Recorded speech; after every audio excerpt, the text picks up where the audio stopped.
I don't know what I was doing.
It looks dope, but it is.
That's fucked up.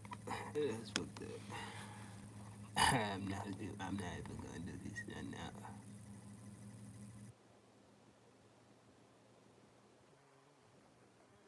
The demons at Hamas and their supporters in Gaza held a public parade of dead Israeli babies and their mother.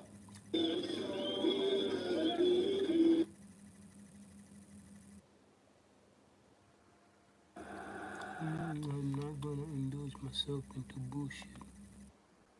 Welkom in Madrid.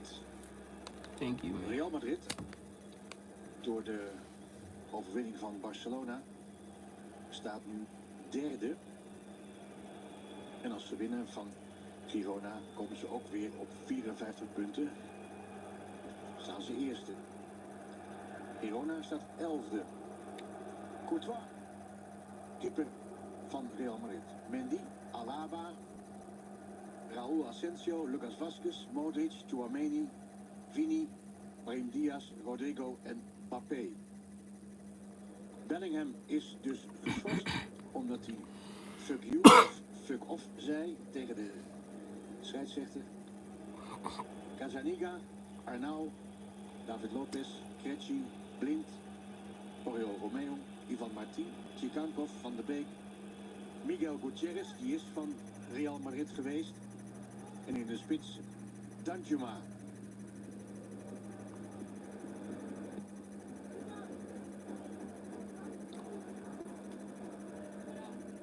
Krejci zat eraan. Courtois houdt die bal op de lijn tegen. Daar was Girona gevaarlijk. Vinicius, achtervolgd door Danjuma, dat is geen verdediger. Mbappé, op de armen van Casaniga. Volgens Fabrizio Romano wil Real Madrid Virgil van Dijk. En die meneer Fabrizio Romano is meestal goed geïnformeerd. Nu komen de protesten.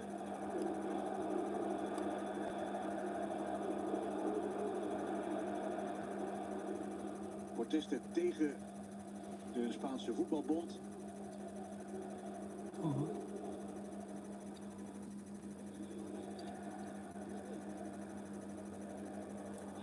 Het is daar erg vol. Rodrigo, Vinicius, Mbappé.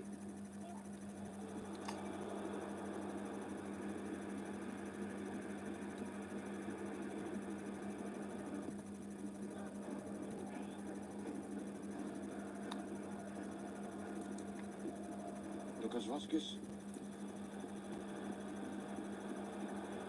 3 tegen 2. Vinicius wordt in eerste instantie gestuit door Blind.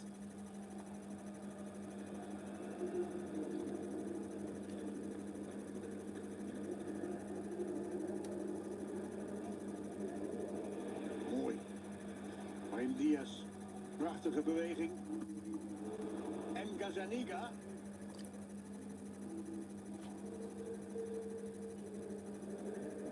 Mbappé. Modric.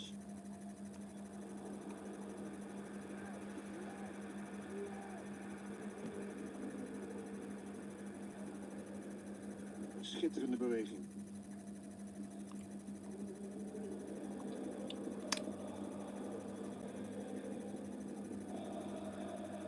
Van de Beek. Net goed. Danjuma. Kan nergens heen.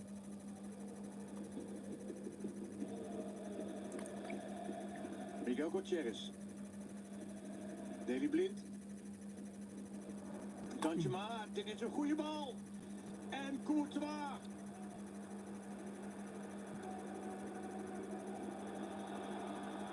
Twee tegen 1. Vinicius. Niet meer in te halen. Mbappé.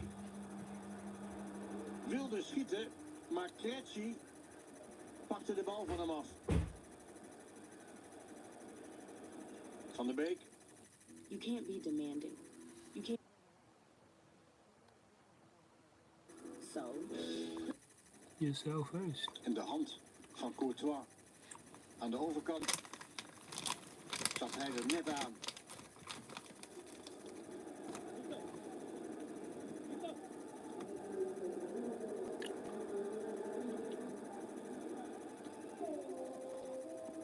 Ruimtes worden wat groter. Danjuma. Nou, een kans voor Chikankov. Die stond vrij. Danjuma is gehuurd van Villarreal.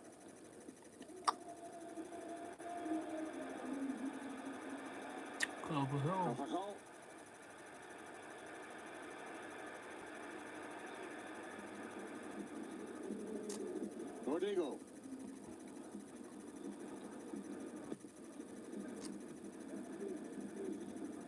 komt David Lopez. Modric, geweldig. Wat een goal zeg. De oude meester. Op 9 september wordt hij 40. Luka Modric, een van zijn allermooiste. Bro, Och, wat what een the goal. fuck, man. You are almost 40 years old. Modric. In de kruising. Kijk het The publiek. fuck, man. Real Madrid 1, Girona 0.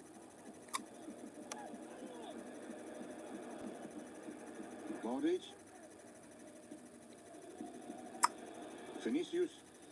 Is Arnau voorbij. Maar niet David Lopez.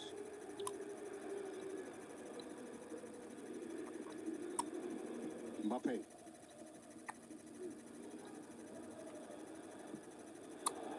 Een geweldige knal van Lucas Vazquez.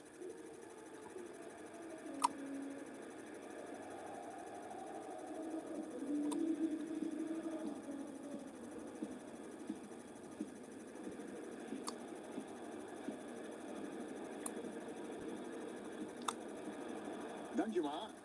Courtois. Maar buitenspel. Zegt Guadeloupe. Een voetje buitenspel. Tony van der Beek gaat eraf. En dit is Arthur. Die kent de scheidsrechter. Rodrigo. Mbappé. Kies positie.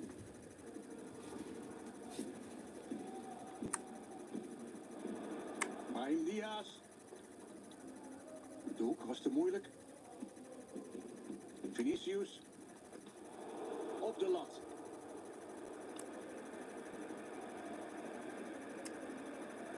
Nog een keer. Het schot op de lat.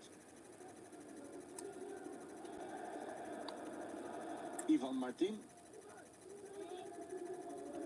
Weggekopt Rodrigo.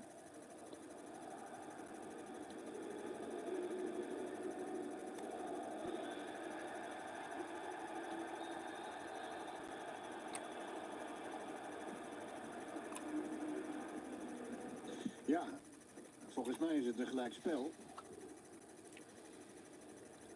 Want Cresci krijgt een gele kaart. Maar Mbappé laat zich ook niet onbetuigd.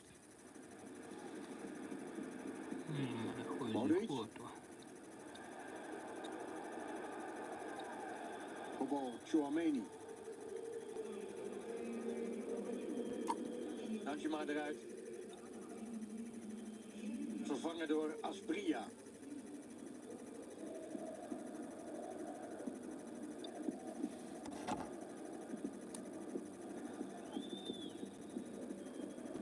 Solis geeft de bal aan Asprilla. Die doet dat goed. Mendy kon dat schot niet verhinderen.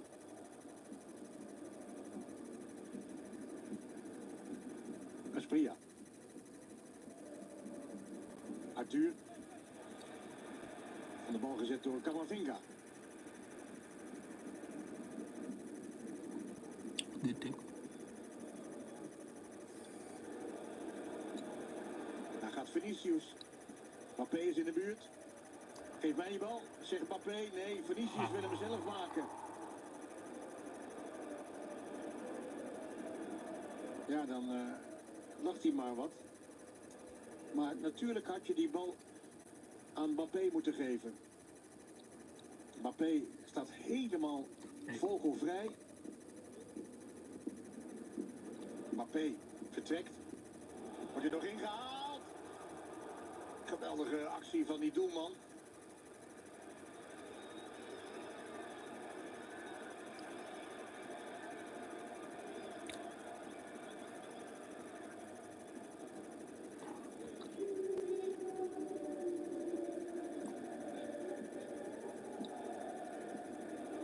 Dit is ook mooi. Tegen Asensio aan. Modric. Alle ballen op Mbappé.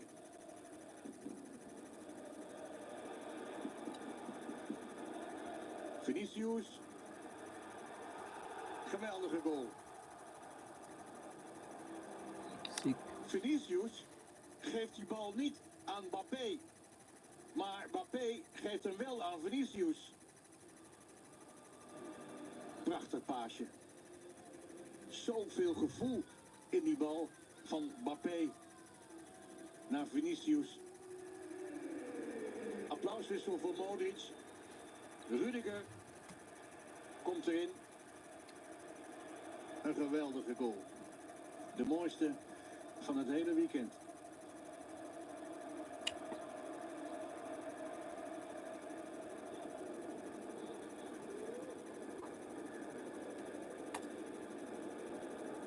Hendrik. Zo, met bal. Niet bij te houden. Okay, come on. En Gazaniga. Real wint van Girona. Het is de eerste overwinning nadat ze van Espanyol verloren en gelijk speelden tegen Atletico en Osasuna. Modric 1-0, Vinicius 2-0. Dat is een negende.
When we're done with this, we should announce season 2 of your channel. The first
an additional video here in my swamp. But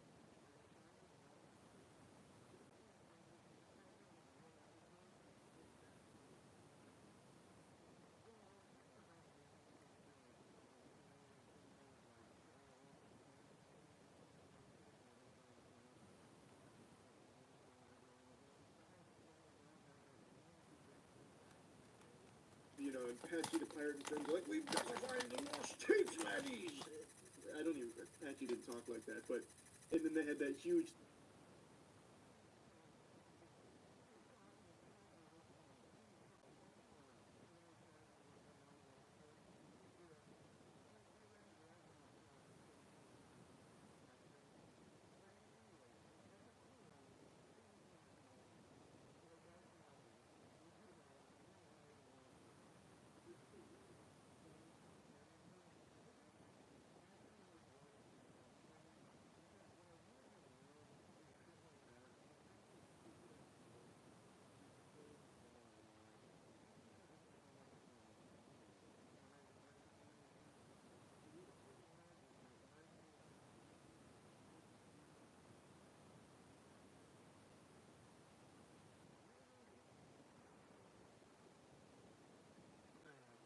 What he's talking about.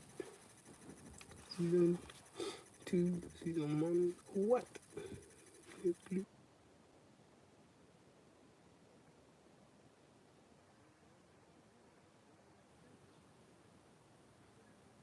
Business and this Caucasian male drives up, starts taking videos and photos of my license plate. Because we're doing that constantly. You don't think that some people should be here? Because people constantly casing. That's why we want to know who's here and who's not. Does that bother you? It doesn't bother me at all because I happen to own 4 houses in this neighborhood. Oh, okay. Yeah, Like which ones? that's none of your business. Looking for it.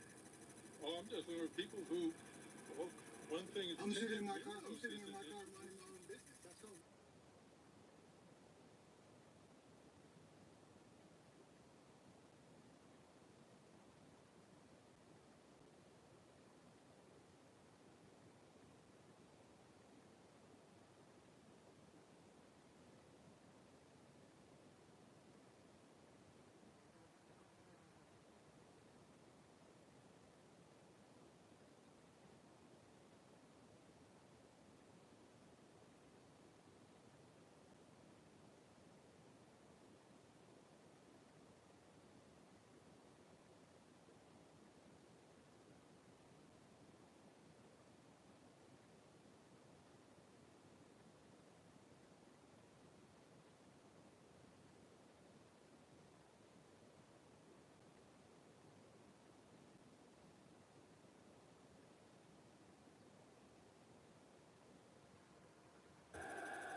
Een zeer belangrijke wedstrijd in de strijd om Champions League plaatsen voor volgend seizoen. En Nottingham staat er in ieder geval goed voor.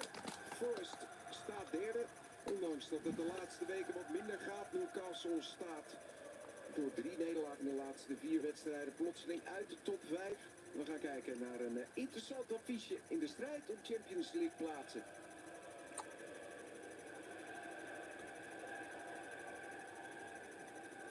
Yo.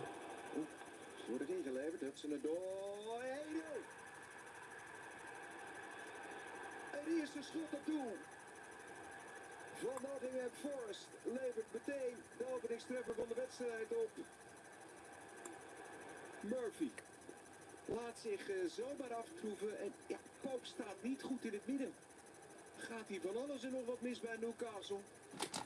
En zo is daar de openingstreffer. Nottingham Forest leidt al vroeg in deze wedstrijd.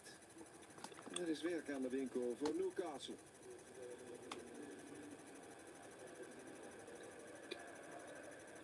Het zoeken naar Fabian Scher. En die bal valt vrij en wordt dan net niet binnengeschoten door de jonge Lewis Smiley. Ja, het is daar overvol in het 16 meter gebied. Seizoen speelt Nottingham Forest met de kont in de eigen 16. Murphy. Ah, dat is een fijn balletje. Lekker neergelegd achter de verdediging. En daar is hij net niet. Op de voorzet. Die goed was van Livramento. Begint met deze fantastische bal van Jacob Murphy. Krult hem heerlijk. Precies in de loop van... En dan krijgt alleen Anthony Gordon zijn voet niet tegen die bal. Guimaraes helemaal vrij. En dan gaat hij wonderlijk genoeg nog over de boomlange Den Burn heen ook. Nog eens Miley uithalen. En nee, hij kon niet uitblijven. Het is de 18-jarige Lewis Miley die ervoor zorgt dat Newcastle langs zij komt bij Nottingham Forest.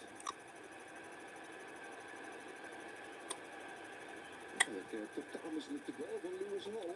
Dat doet hij wel. Maar die ploft toch in de voeten bij Miley en die krijgt wonderlijk genoeg heel veel ruimte om de bal te controleren en uit te halen. En dan gaat hij door al die benen heen.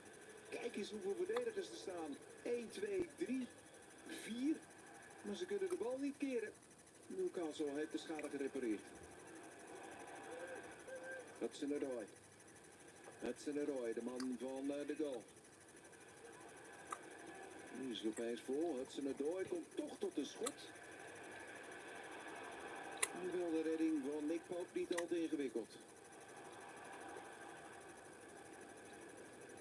Gordon. Isaac. Legt de bal neer met de haak voor Lewis Hall in beweging. Hier komt de volgende mogelijkheid en die gaat erin ook. Murphy met de knieën. Werkt hem binnen en Newcastle draait de wedstrijd in 2 minuten helemaal om. En zorgt ervoor dat het 2-1 wordt voor Newcastle. Het begint hier natuurlijk met het lekkere hakje van Alexander Isaac. Hol doorgelopen, absoluut geen buitenspel. En zo hebben we 25 heerlijke voetbalminuten met 3 goals. Waarin Newcastle dus nu op voorsprong is gekomen.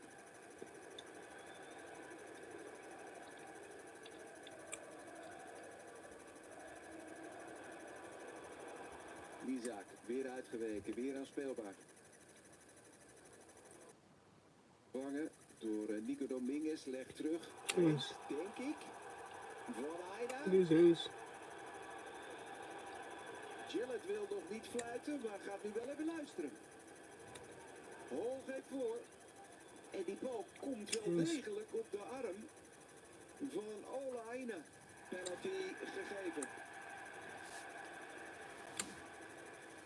Dit kan nummer 49 zijn. En de 3-1. En het is de 3-1 al. Heeft hij alle geluk van de wereld. Want zelfs zat er nog wel aan. De Belg doorzag op het allerlaatste moment dat Isaac van plan was om hem door het midden te wippen. Hij is toch niet in staat om hem over de lat te tikken. En dus wordt het 3-1.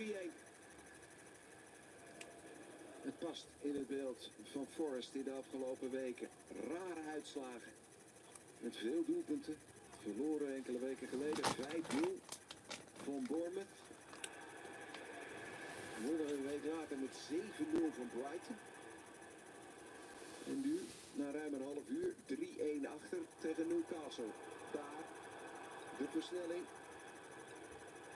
Isaac, ook raak 4-1. En daar is nummer 50. Ook hier heeft hij wat fortuin. Want er zit nog net een been van een verdediger tussen, waardoor hij over Matsels heen gaat. En Nottingham Forest, naar die droomstart, wordt hier volledig aan flarden gescheurd door Newcastle United. Bekijk mijn unieke collectie.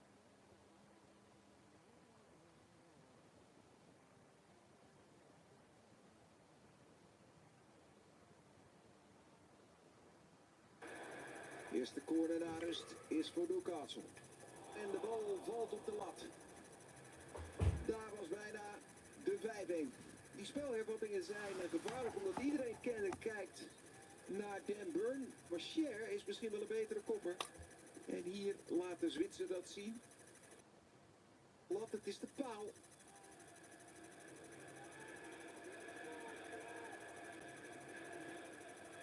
Uit de draai, Gibbs White, tweede paal. En nee, die gaat er niet in, zeg.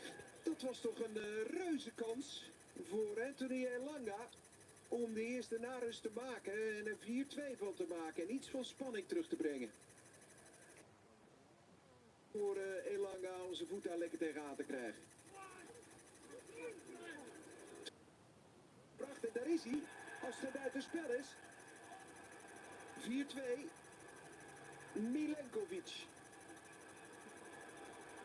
Anderson krult de bal voor. Verlengd bij de eerste Ja, paal. snel opzij. Het is net geen buitenspel. Het is 4-2. Want het buitenspel wordt opgegeven door Livramento.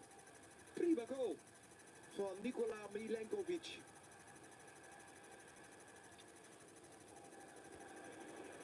Livramento neemt risico, loopt nog altijd Yes. met de bal en raakt hem dan kwijt. Ja, dan gaat het steeds mis in die opbouw.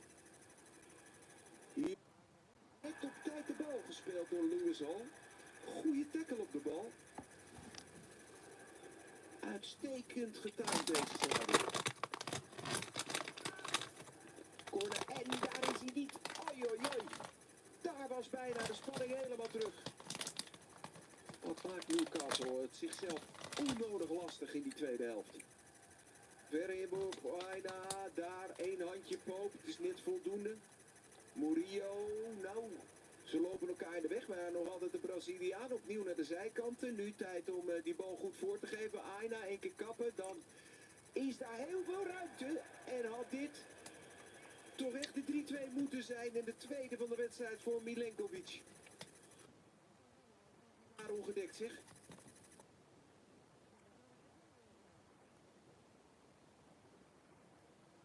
20e minuut. Man, oh, joh. En daar moet Poop toch op letten.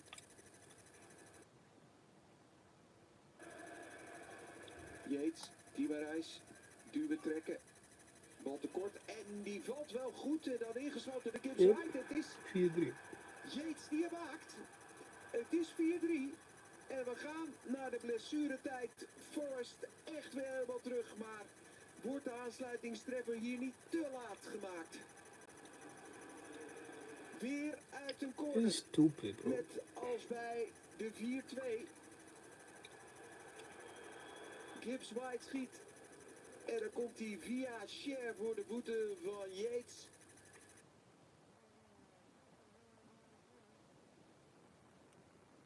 Een minuut van de 3. Inmiddels verstreken. Williams. Gibbs White, wat een tijd, wat een ruimte, voorzet. Daar is Yates nog een keer en die kopt de bal volledig verkeerd. Maar claimt dat er hier een overtreding wordt gemaakt. Wat gebeurt er?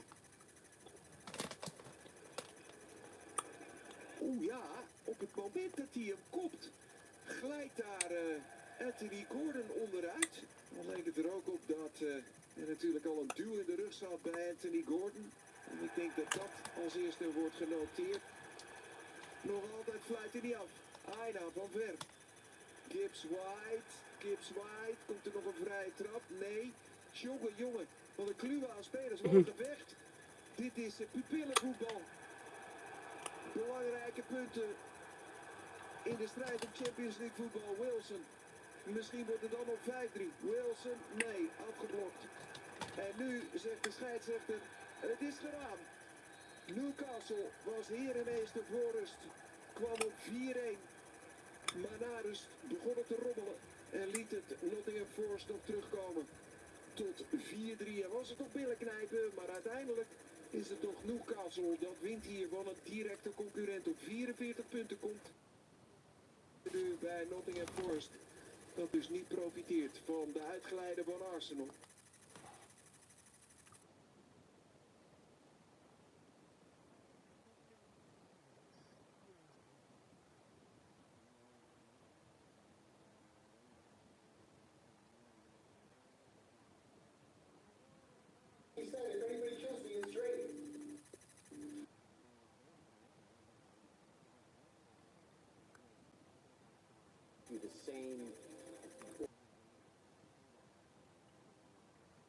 Drake's world might be crumbling faster than anyone expected. Explosive new evidence has just surfaced, linking him to XXX Tentacion's 2018 murder, and it's throwing the case into a whole new light, from cryptic lyrics to a and suspicious movements, and they're impossible to ignore. Let's hit rewind. XXX Temptation, aka Jose Onfroy, wasn't just a rapper. He was the SoundCloud blueprint, catapulting from underground prodigy to a full-blown cultural phenomenon. His raw, soul-bearing tracks didn't just top charts. They became lifelines for millions of fans who felt seen in his pain. Started with Look at Me, wild anthem that practically screamed Gen Z rebellion. X didn't just make music. Peek inside, delivering beats drenched in emo vibes, lo-fi grit, and rap rawness. It was a sound nobody owned.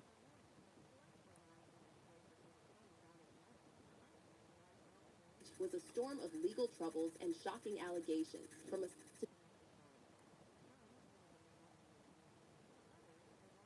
flag. Yet, no matter the drama, his music never lost its grip, solidifying X as a generation-defining artist whose legacy refuses to fade.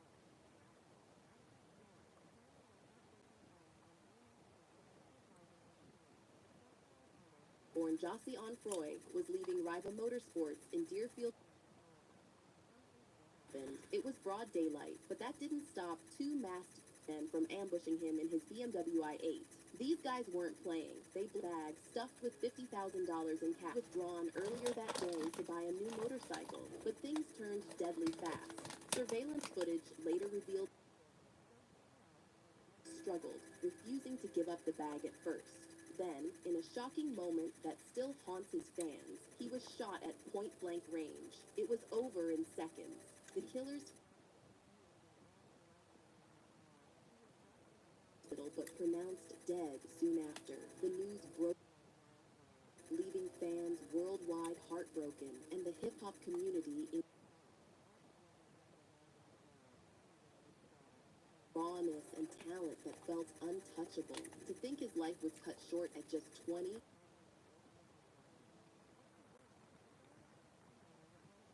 leading to the arrest of four men: Michael Boatwright, who was identified as the shooter; Trayvon Newsom, the second gunman; Dedrick Williams, the getaway driver who also orchestrated the robbery; and Robert Allen, who played the role of lookout. These guys weren't exactly subtle.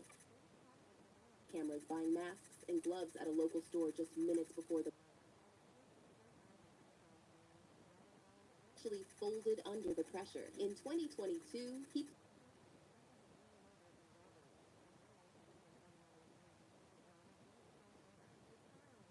affair, with the prosecution presenting damning evidence, text messages, video, cash stolen from X, and Allen's testimony painting a chilling picture of the events leading up to the murder. Ultimately, Boatwright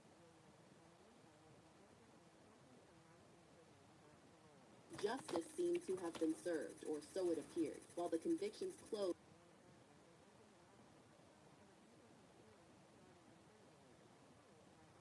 Cryptic social been pulling the strings.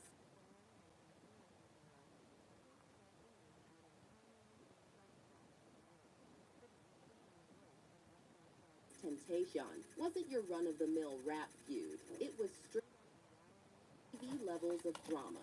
Before his tragic end, XXX Temptation was shaking up the hip-hop world. He wasn't just like Look at Me. He had a knack for staying in the headlines, whether it was his legal issues.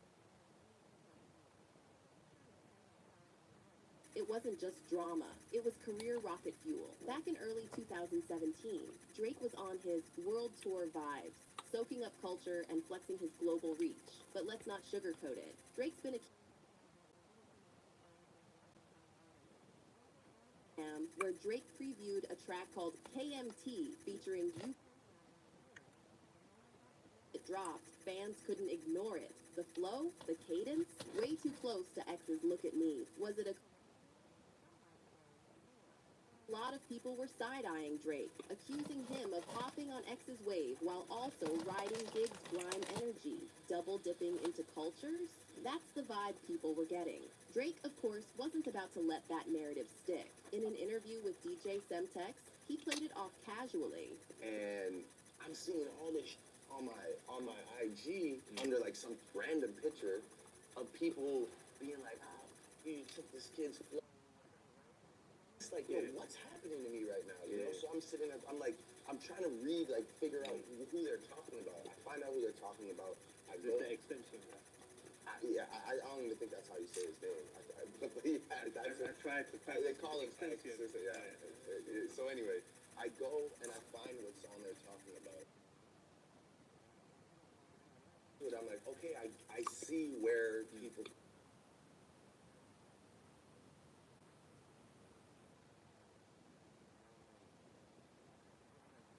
Yo, it's crazy that people think that after all this time, after all I've been through, that I'm. It doesn't have like 2 plays. It has plays. You know, he has this cult following, and go and think that I'm gonna like take that and make it my own. Like I'm not stupid. I'm not like a person. But the damage was done. The comparisons kept rolling, and X, who was already gaining traction, wasn't about to let it slide. In a flurry of now deleted tweets, he went all in, accusing Drake of not just biting his style, but swiping vibes from other artists like DRAM2. He didn't sugarcoat. While allegedly building his success off others' work. Drake's career is almost over. He better start investing money into real estate cause. Once it's all over, he really gonna see the fake. Not the first he bit, nor will I be the last. Drake a nigga, money don't buy you respect. Then he tweeted, now this nigga trying to play it safe and play it innocent, but it's cool. We all know Hotline Bling was a bite of Cha-Cha. I'm not gonna say no names, but it's funny how one of my kids hit me up saying Drake watched her interview and with you. X basically done.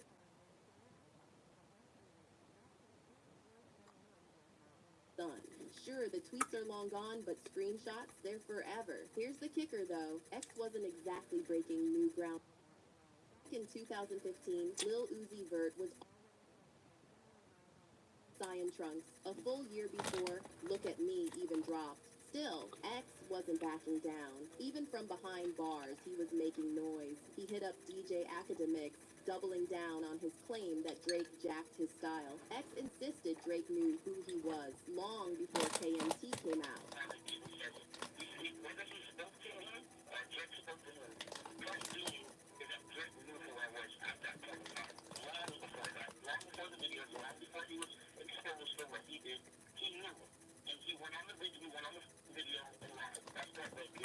X even had the audacity to suggest Drake should have pulled up to his court hearing. Like, what was he expecting? A heartfelt freestyle in his defense?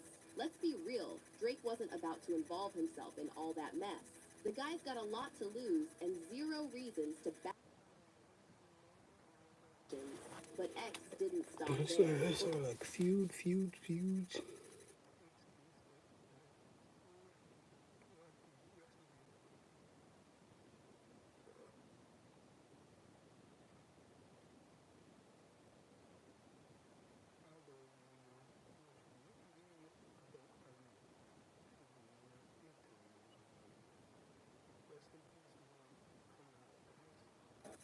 YouTube is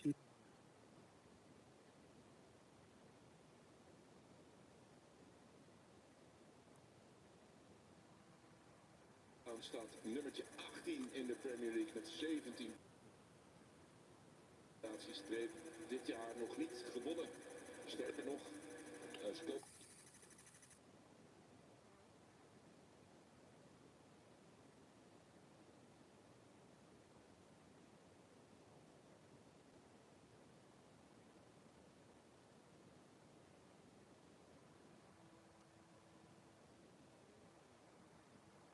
Januari rond 11 uur 's avonds in de metro van Oosterflank naar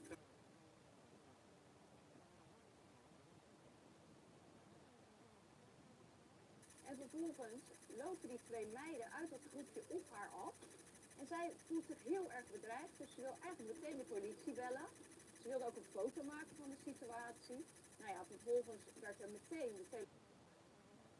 Ze is geduwd, ze is geschopt, bewusteloos geslagen. Nou, haar vriendin die ging haar...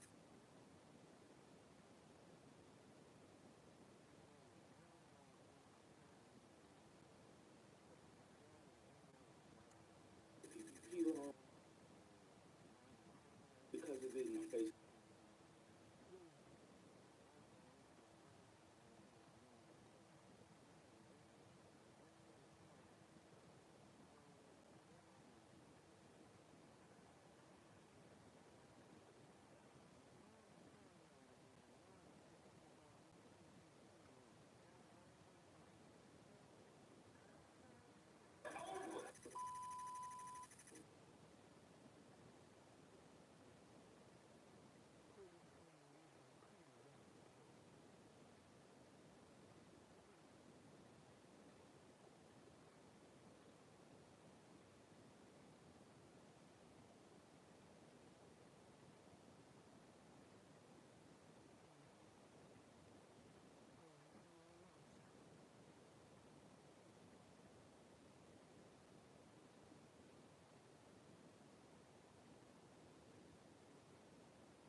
the internet.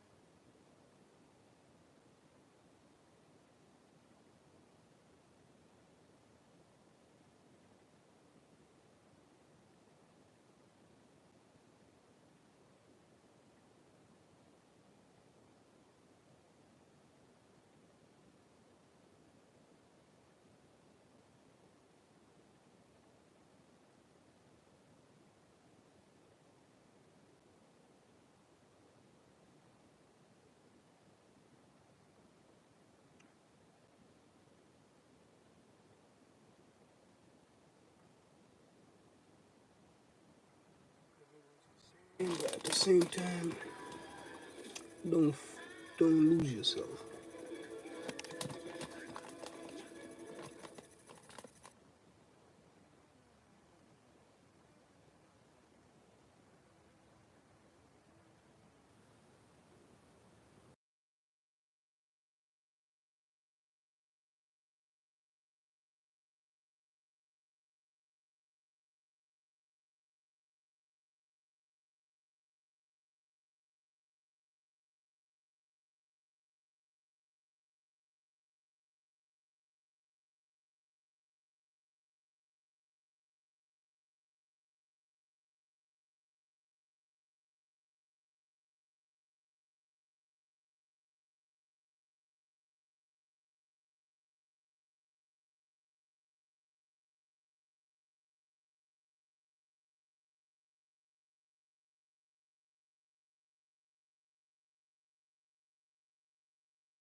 Avengers level security. You know, crashing out with the regular version of the game. Yeah. Could you imagine having house and home on the line? Oh yeah. You go out there and draw four, I'm gonna turn the quick draw this off, light you up. I'm gonna pull out What? cyborg can't. Whole family. I love it. Uno at the casino. Ooh, then they better upgrade to Avengers level security. You know, crashing out with the regular version of the game. Yeah. Could you imagine having house and home on the line? Oh yeah. You go out there and draw four, I'm gonna turn the quick draw this off, light you up. I'm gonna pull out a cyborg cannon and clear it out. Cut that out. You're the man in the relationship.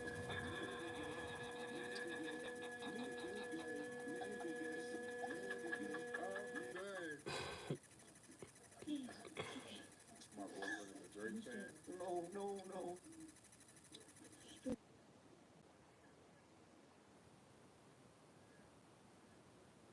Black is a premium ride service that matches riders with highly rated drivers in luxury vehicles. This car's a piece of shit. It's not an Uber Black.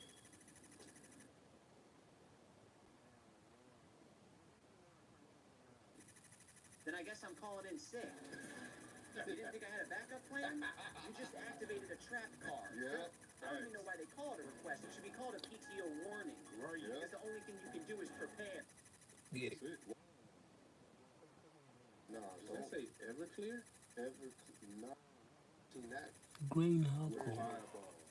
Fire. Nah, bro. He's mixing two kind of drinks Fireball. together. Yeah, this color. Oh, nah. Is he about to chug this? Nah, bro. No. This is. I got experience with Everclear.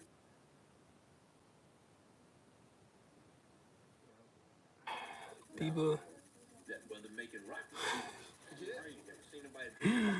if we are talking about alcohol, this is the next level of drinkers, and I am not doing it. Yeah. These people are mixing two type of drinks. And evergreen. Ever tried it? But I'm telling you, you might get KO'd in a few seconds. And I ain't doing it.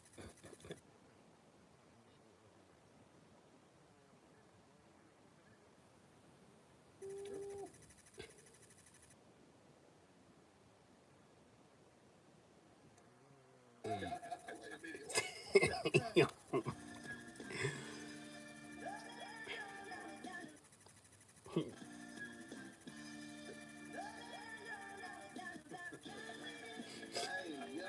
bro.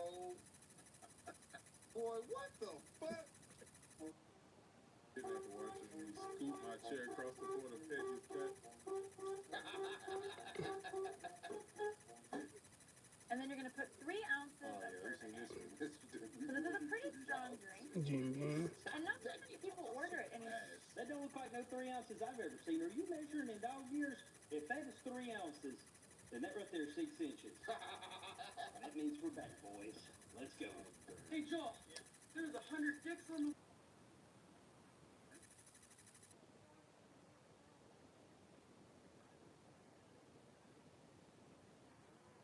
The new tires for the truck, they look good. What they cost you? I don't even want to talk. The arm and the leg. Okay.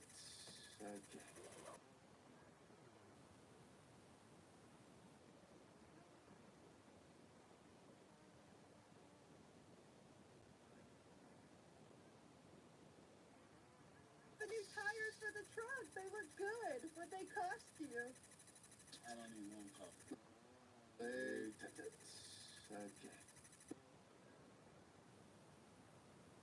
Hold me.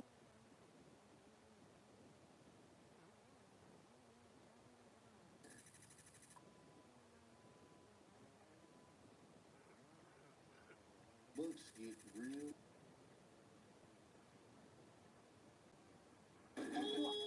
Oh, damn.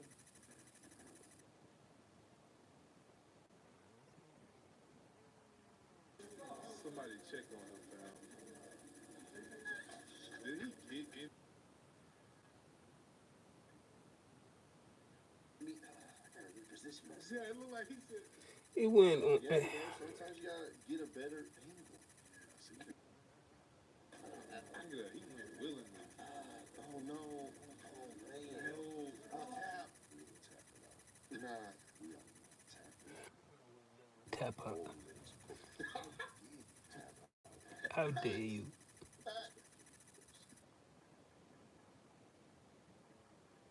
Depressed music! Emo songs had produced. DA got no hope! If depression took it to 10. Yo, Pierre, you want to cry out here? Left foot on green. Okay. Okay, now right foot on red.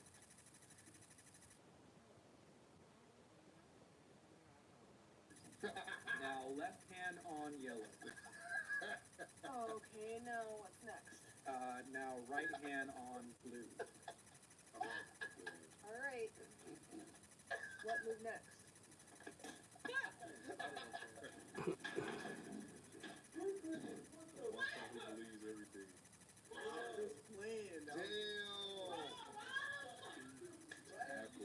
She ran that clean over.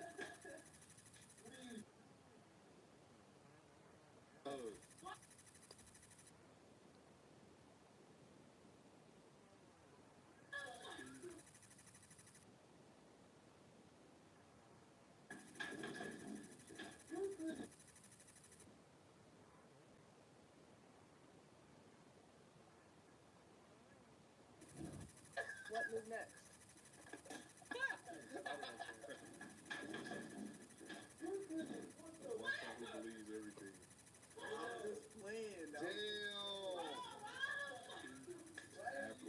She ran that clean over.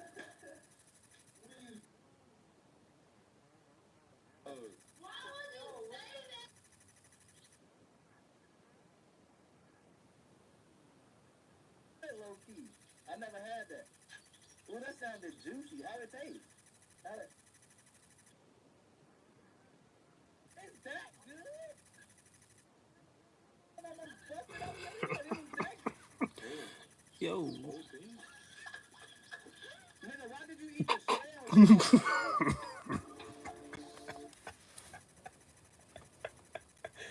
Hey, yo. I never ate a watermelon with the shell, bro. It's different.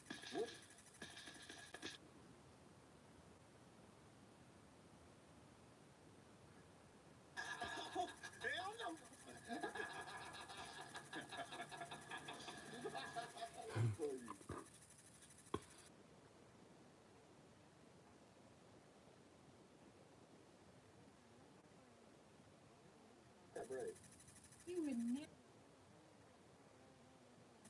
Not that brave. Yeah, I'm scared of you.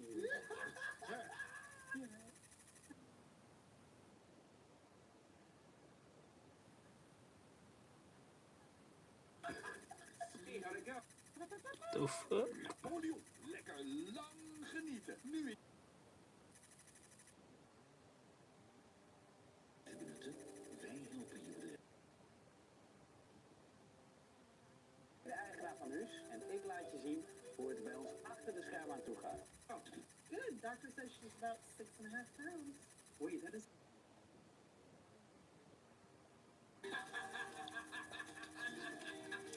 My boy got packed up. My boy got packed up. Absolutely. You never remember our anniversary. I bet he reminded you. Oh, he did. I'm gonna go ask. Let's go ask him that. Yeah, let's go.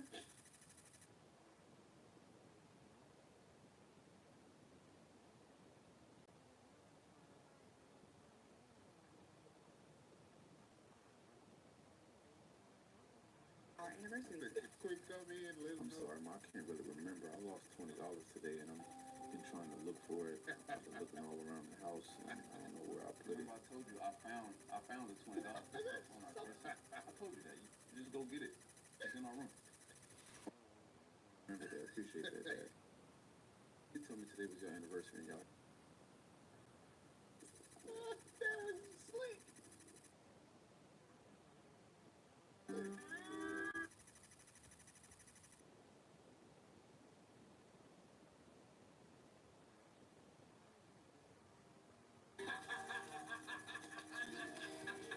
My boy got packed up. My boy got packed up. Absolutely. You never remember our anniversary. I bet he reminded you. Oh, he did. I'm gonna go ask. Let's go ask him that. Yeah, let's go.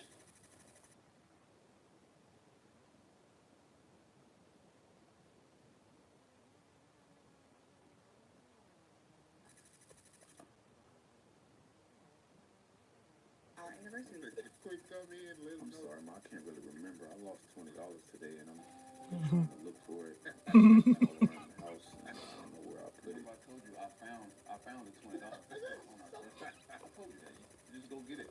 It's in our room. Oh, okay. I didn't remember that. Appreciate that, Dad. But yeah, Ma, he did tell me today was your anniversary, and y'all had plans, so. Whatever. That was slick. You don't have 87 controversial cars on your paper.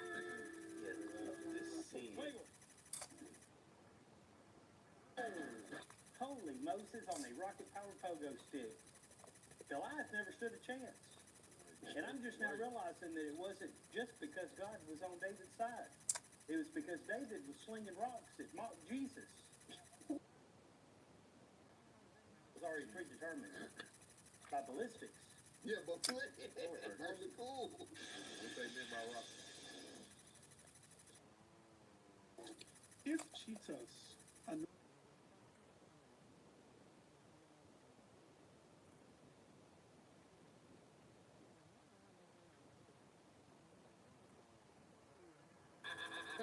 Just remember this cheetah pop. This is a scam.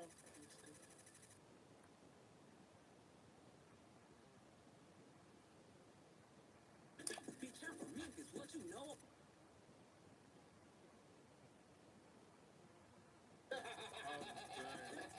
Can you help me with the laugh? What are you doing? I'm just thinking. Ears don't break, they multiply. No more. We eat pizza from the inside out. Lemons are not naturally occurring. They're a cross between a bitter orange and a citron. Life never gave us lemons. And planted them all on our own. We need to get you out more. Yeah. You signal, bro, to another area and she follows. There, man. Coverage, dog.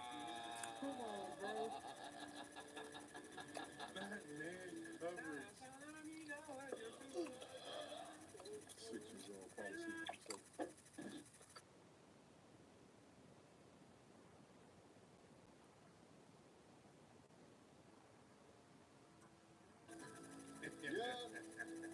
Yeah, I'll be like, wait, How the heck did I get in Which here? hobby makes a guy undateable? Pokemon.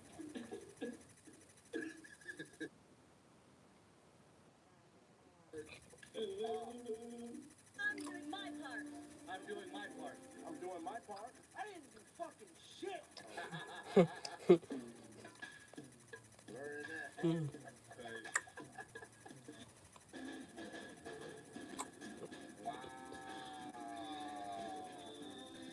You see how he... Oh,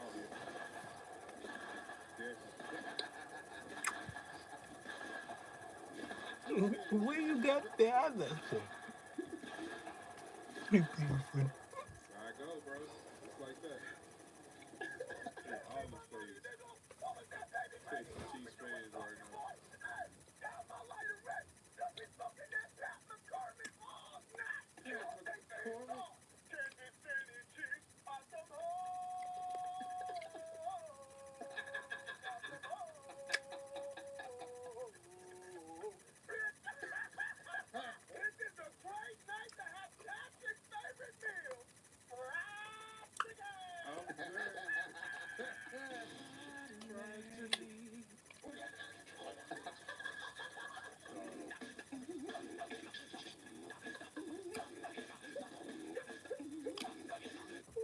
Hey, I'm Mark. I am 5'5".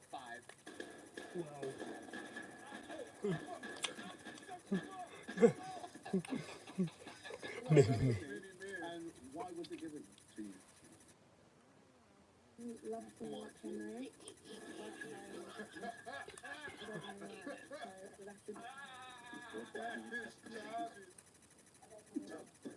That is childish, bro.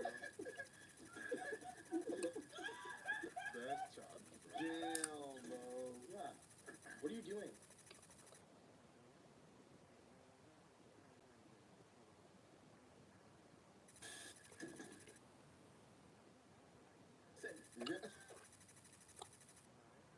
So excited, I'm gonna pee. I'm gonna pee. Don't. I'm peeing. What the fuck? Oh, this place is perfect. Look at all this stuff. Uh-oh. It gotta be like a pit or a rock. Maybe a Jeremy Shepherd. Yeah. Yeah, I knew it. Yeah. I knew it, bro. That's the one.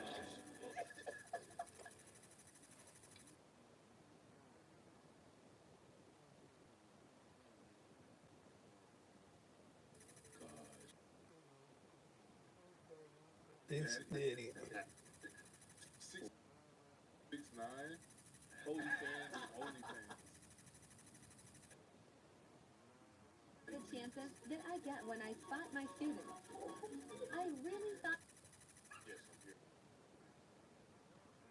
You know you'll be hitting the face with poo poo. Are you okay with that? Where do I start? The burger. No, it's not a burger. Don't call it. Nah, it's a burger. You a mile. Mm-hmm. And it's so funny because they do sound like y'all watch it. That's funny. That's right.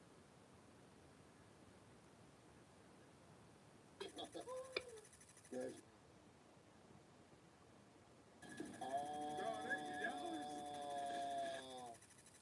social media. Ate that dance up.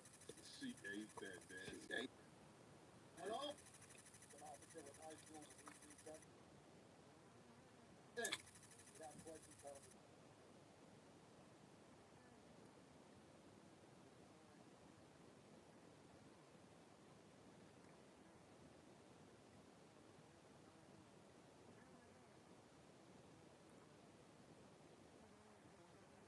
Bak.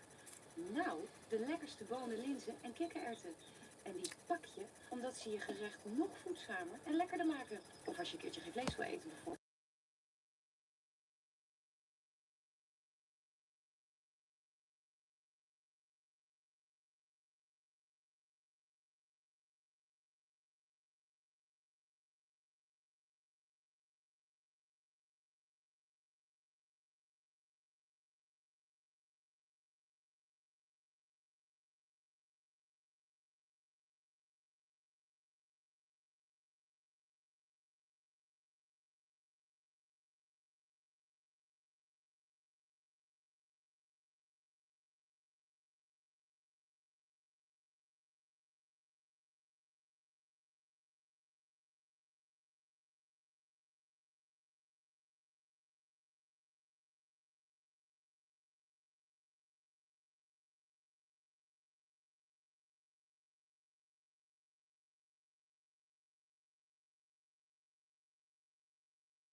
pair of reading glasses.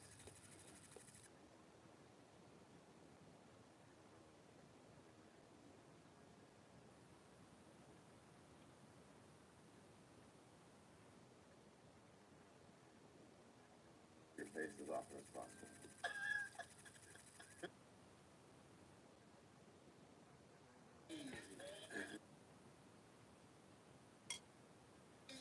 Gotta relax, bro. Hey, yo! Hey, this is my guy, bro. I watch every Your video. guy, huh? Nah, bro, he's cold with the chocolate, I man. bet, huh? Does Nisha know about this? With the chocolate, bro? Yeah. Actually, yeah. Me and her watched the show that he got on Netflix. Some freaks. Get chocolate flavor. And this is a horrible... No judgment. This is a horrible part to stop Do with. what you want. It's a horrible part. Damn, Doug. It's a hard... No, I bet.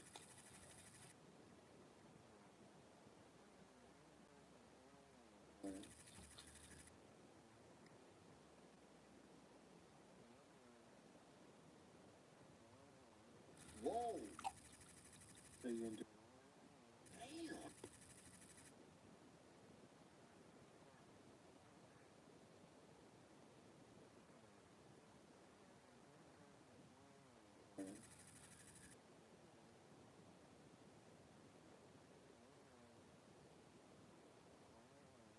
Whoa. Damn. Damn. Wow.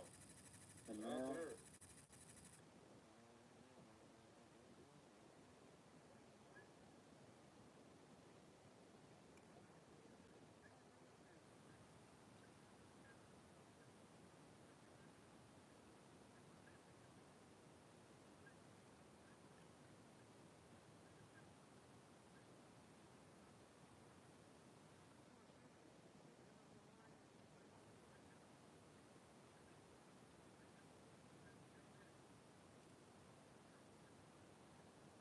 Here you go.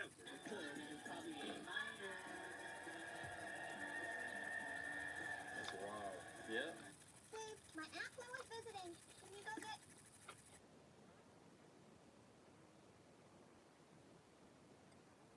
Hey, what's with the attitude? Stop copying me! Whoa. We found Elon Musk. He's in the office today. Hey, yo, Elon, tell us how... Someone said it. That's so model.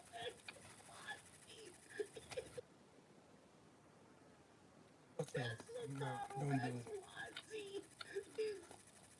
Y'all are just diabolical. That's cold, bro. What scientific process did you use to make that coffee?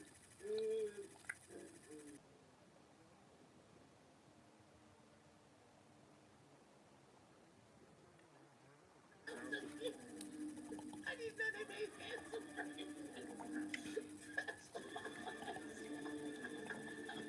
They come in corporate. Pockets of real cheap. I know. Oh man, y'all never miss with these, bro. HU, this was another great one. We appreciate it.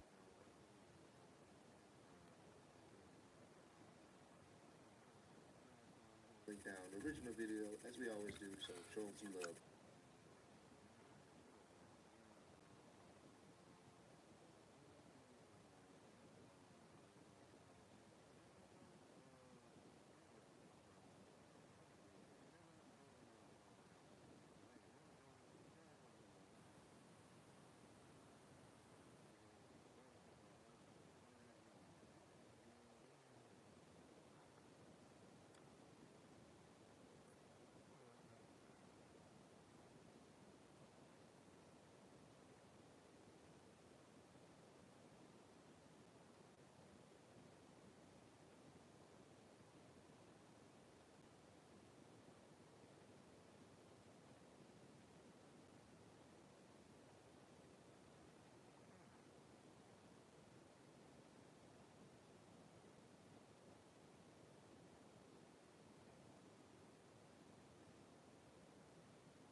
going which region?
And again.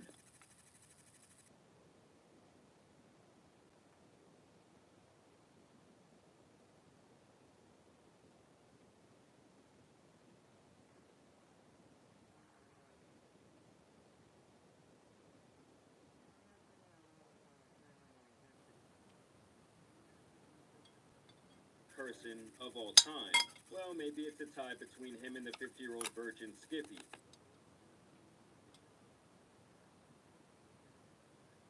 And he would actually have real-life consequences after he was banned for taking things. As you guys can see by the caption, Deshae Frost gets pressed for trying to shoot his shot at someone's sister. Very accurate because he didn't just go.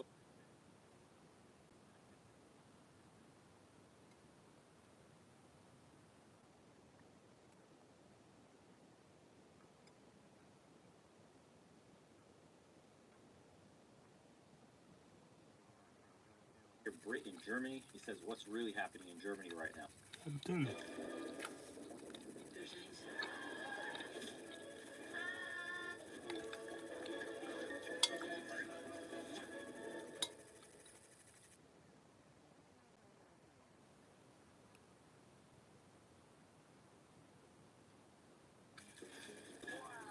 Every time I died. Welcome back, Tribe. Have a channel here, Britain, Germany. He says, what's really happening in Germany right now? So, you know, it's really hot out there. It's getting crazy. I'd say feet on the ground. So if I were to sum up how I feel about Germany right now, I would say it is in the last few years. And so in this video, 7 attacks in the front of the same metro station in Belgium. This is all in February in Europe. Hand grenade attack in France. Vehicle attack in Germany. I'm sure you're all well aware of that one. Stabbing attack in Austria. Stabbing attack in Germany again. Stabbing attack in France. We won't list any of the craziness that's going on in the UK right now. You already know what it is. You're most likely in jail if you make a meme and hurt somebody's feelings. we'd like to discuss how the cultural ties have shifted and what it is actually like to live here. We are going to touch on the job market, the cost of living, the political climate, and why your situation is probably better than you think it is. Now, if we just take this minuscule microcosm of the Living in Germany space on YouTube, which we are all a part of, things are very different now than they were just 3 years ago. Now, I've been making videos on this channel for almost 3 years now, and when I first started, the type of videos that were popular were all overwhelmingly positive. They praised Germany and gushed over how amazing it is to live here. Not just videos from foreigners living in Germany, but also country comparison channels, geopolitics sites, and economic think tanks. And especially if I compare this current zeitgeist to 2011, when I first moved here, the country is completely changed. There used to be this consensus that Germany is the powerhouse of Europe with a robust economy, a stable job market, efficiency in all areas of life, high quality products, and just generally really good prospects. However, recently the YouTube space seems to have been more negative narrative with things like Germany is doomed, population collapse, Germany is on the brink of destruction, with these kind of things going viral and getting a lot of traction. And on a more serious note, I am increasingly getting questions about what it feels like to live here and and more specifically, if people are worried about the war in Ukraine spilling over, if people are worried about the rise of the right and a return to Nazism. So the mood has changed quite drastically. It's difficult to pinpoint exactly when this mood changed, but I would say 2015, 2016. You here and you're expecting a one-sided polarizing hot take, this video is going to be really disappointing and probably quite confusing. So much of what I'm going to discuss here could be applied to many other countries. I think it's different in Germany for several reasons, which I would year in sports and economic growth, and since then the economy has kind of just been stagnant. But the key year, in my opinion, was 2015. This was the year of austerity and countless meetings surrounding Greece and Germany, with questions being raised about whether the EU and the euro is really still feasible. And many Germans felt like they were funding the livelihoods of people who had a fundamentally different attitude to life, one that did not involve fiscal responsibility. Now, on top of that, 2015 was the year of the migrant crisis, when Germany welcomed in over 1 million immigrants, and the vast majority of them being asylum seekers. This was met with resistance at the time, and these feelings haven't really dissipated. The scale and intent... No, they got worse. made it really hard for Germany to cope, and public services have come under strain.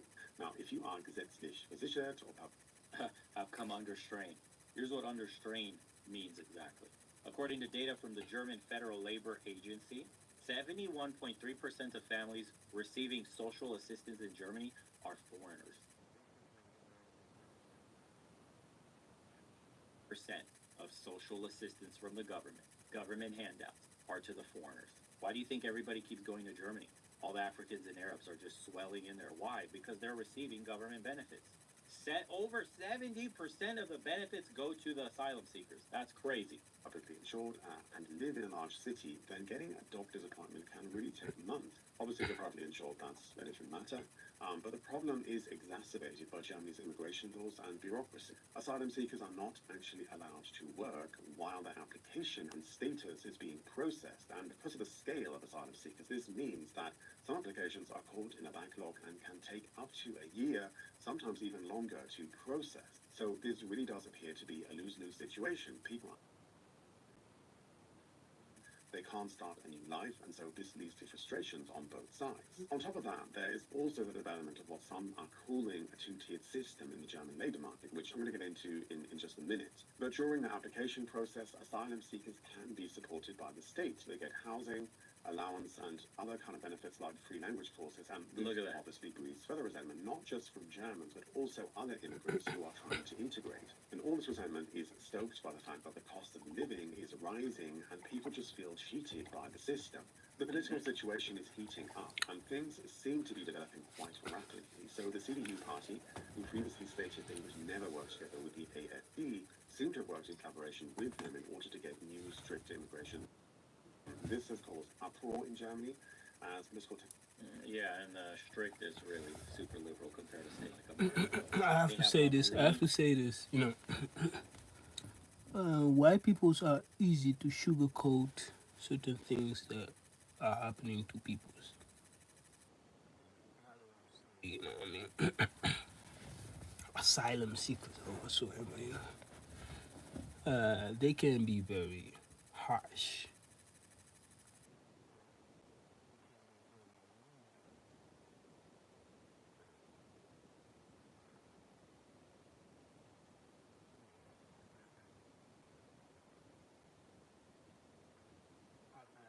Jobs where they would throw I don't know, same white peoples who you are working with, they will throw something on the ground so that you can pick it up. You know what I mean? I'm the type of person who I don't get taunted by certain things, but it's that are enticing situations, and and then you claim that things are equal. There is nothing equal. There's still underline of racism still going on, and people really don't want to talk about it. And when you start talking about it, you are the one that is against them. I'm like, really?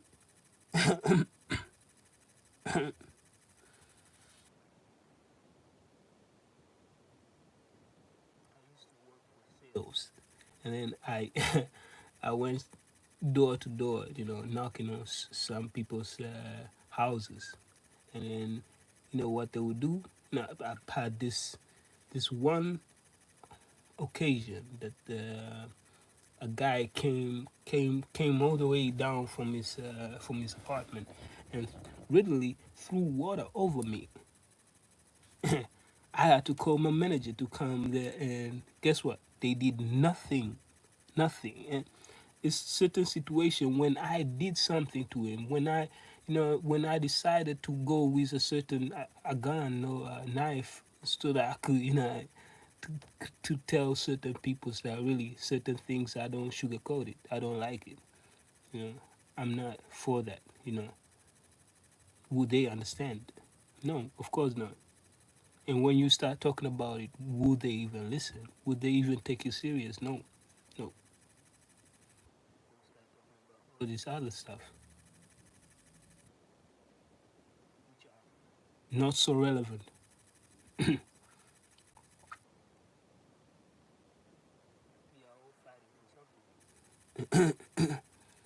Working our asses off so that we can get paid, so that we can feed our families.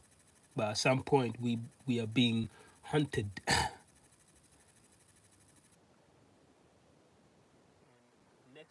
You want me to switch up on a new job so that I could figure it out, so that I could be treated exactly the same, just like the other fucking. Come on, bro. And be.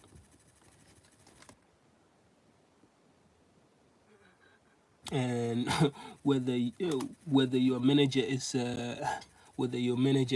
Arabic or whatever, just see that happen. They are unwilling to change anything because to them they don't understand anything. They are like, yeah, you are just tripping, really. If my life was lost in a couple seconds, would I be tripping? Took someone's life in that couple seconds that I was having an altercation with somebody, would I be tripping? So sometimes you just tend to make the smartest decision and to just stay quiet. Best way that you can, because that's what they want from you as a black man.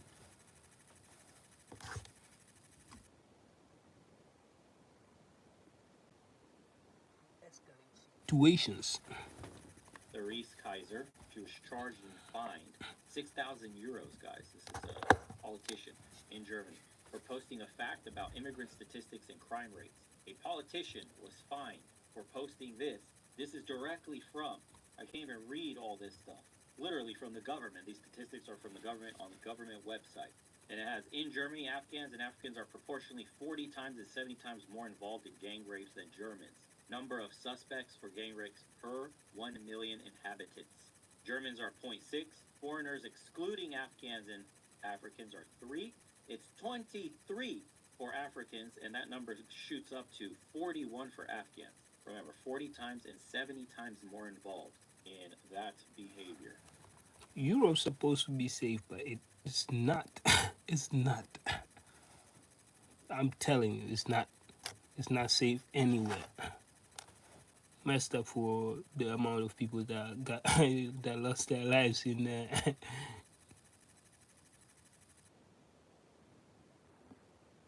Belgium. Am I attached? No, of course not. But yeah, once you witness things that are being talked about, things that to me are very very familiar because I've worked actually not in Germany, but I work in Europe. I have had multiple jobs in Europe, and if I'm lying, bro, God strike me. And I've had multiple situations, and all in those situations, they're all very similar. There is something going on that is just against my will, and they will never change it. Can't change. It was just different. I wish I would just be nice about certain peoples, but I can't. Some point I have to, you know what I mean? Sometimes that's what they want. Stay quiet, not speak about it. It's the best way to just, you know what I mean, move on certain situations. You know, let them keep on doing what they love to do. The government Speak about you. said over 70% of them are getting government benefits. And everybody in Europe is going, what is going on with AFD and far-right party? Far-right. One of the things that they want to do is close down the borders and immediately shut off the 70% of freeloaders.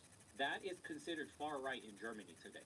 That you want to secure borders and get all the losers off government teats that haven't worked for over a year, most likely, or a long time. This system, dude, Next day it's about fucking Jews. You think I don't care? Already I wish I in an would, official but yeah. recession.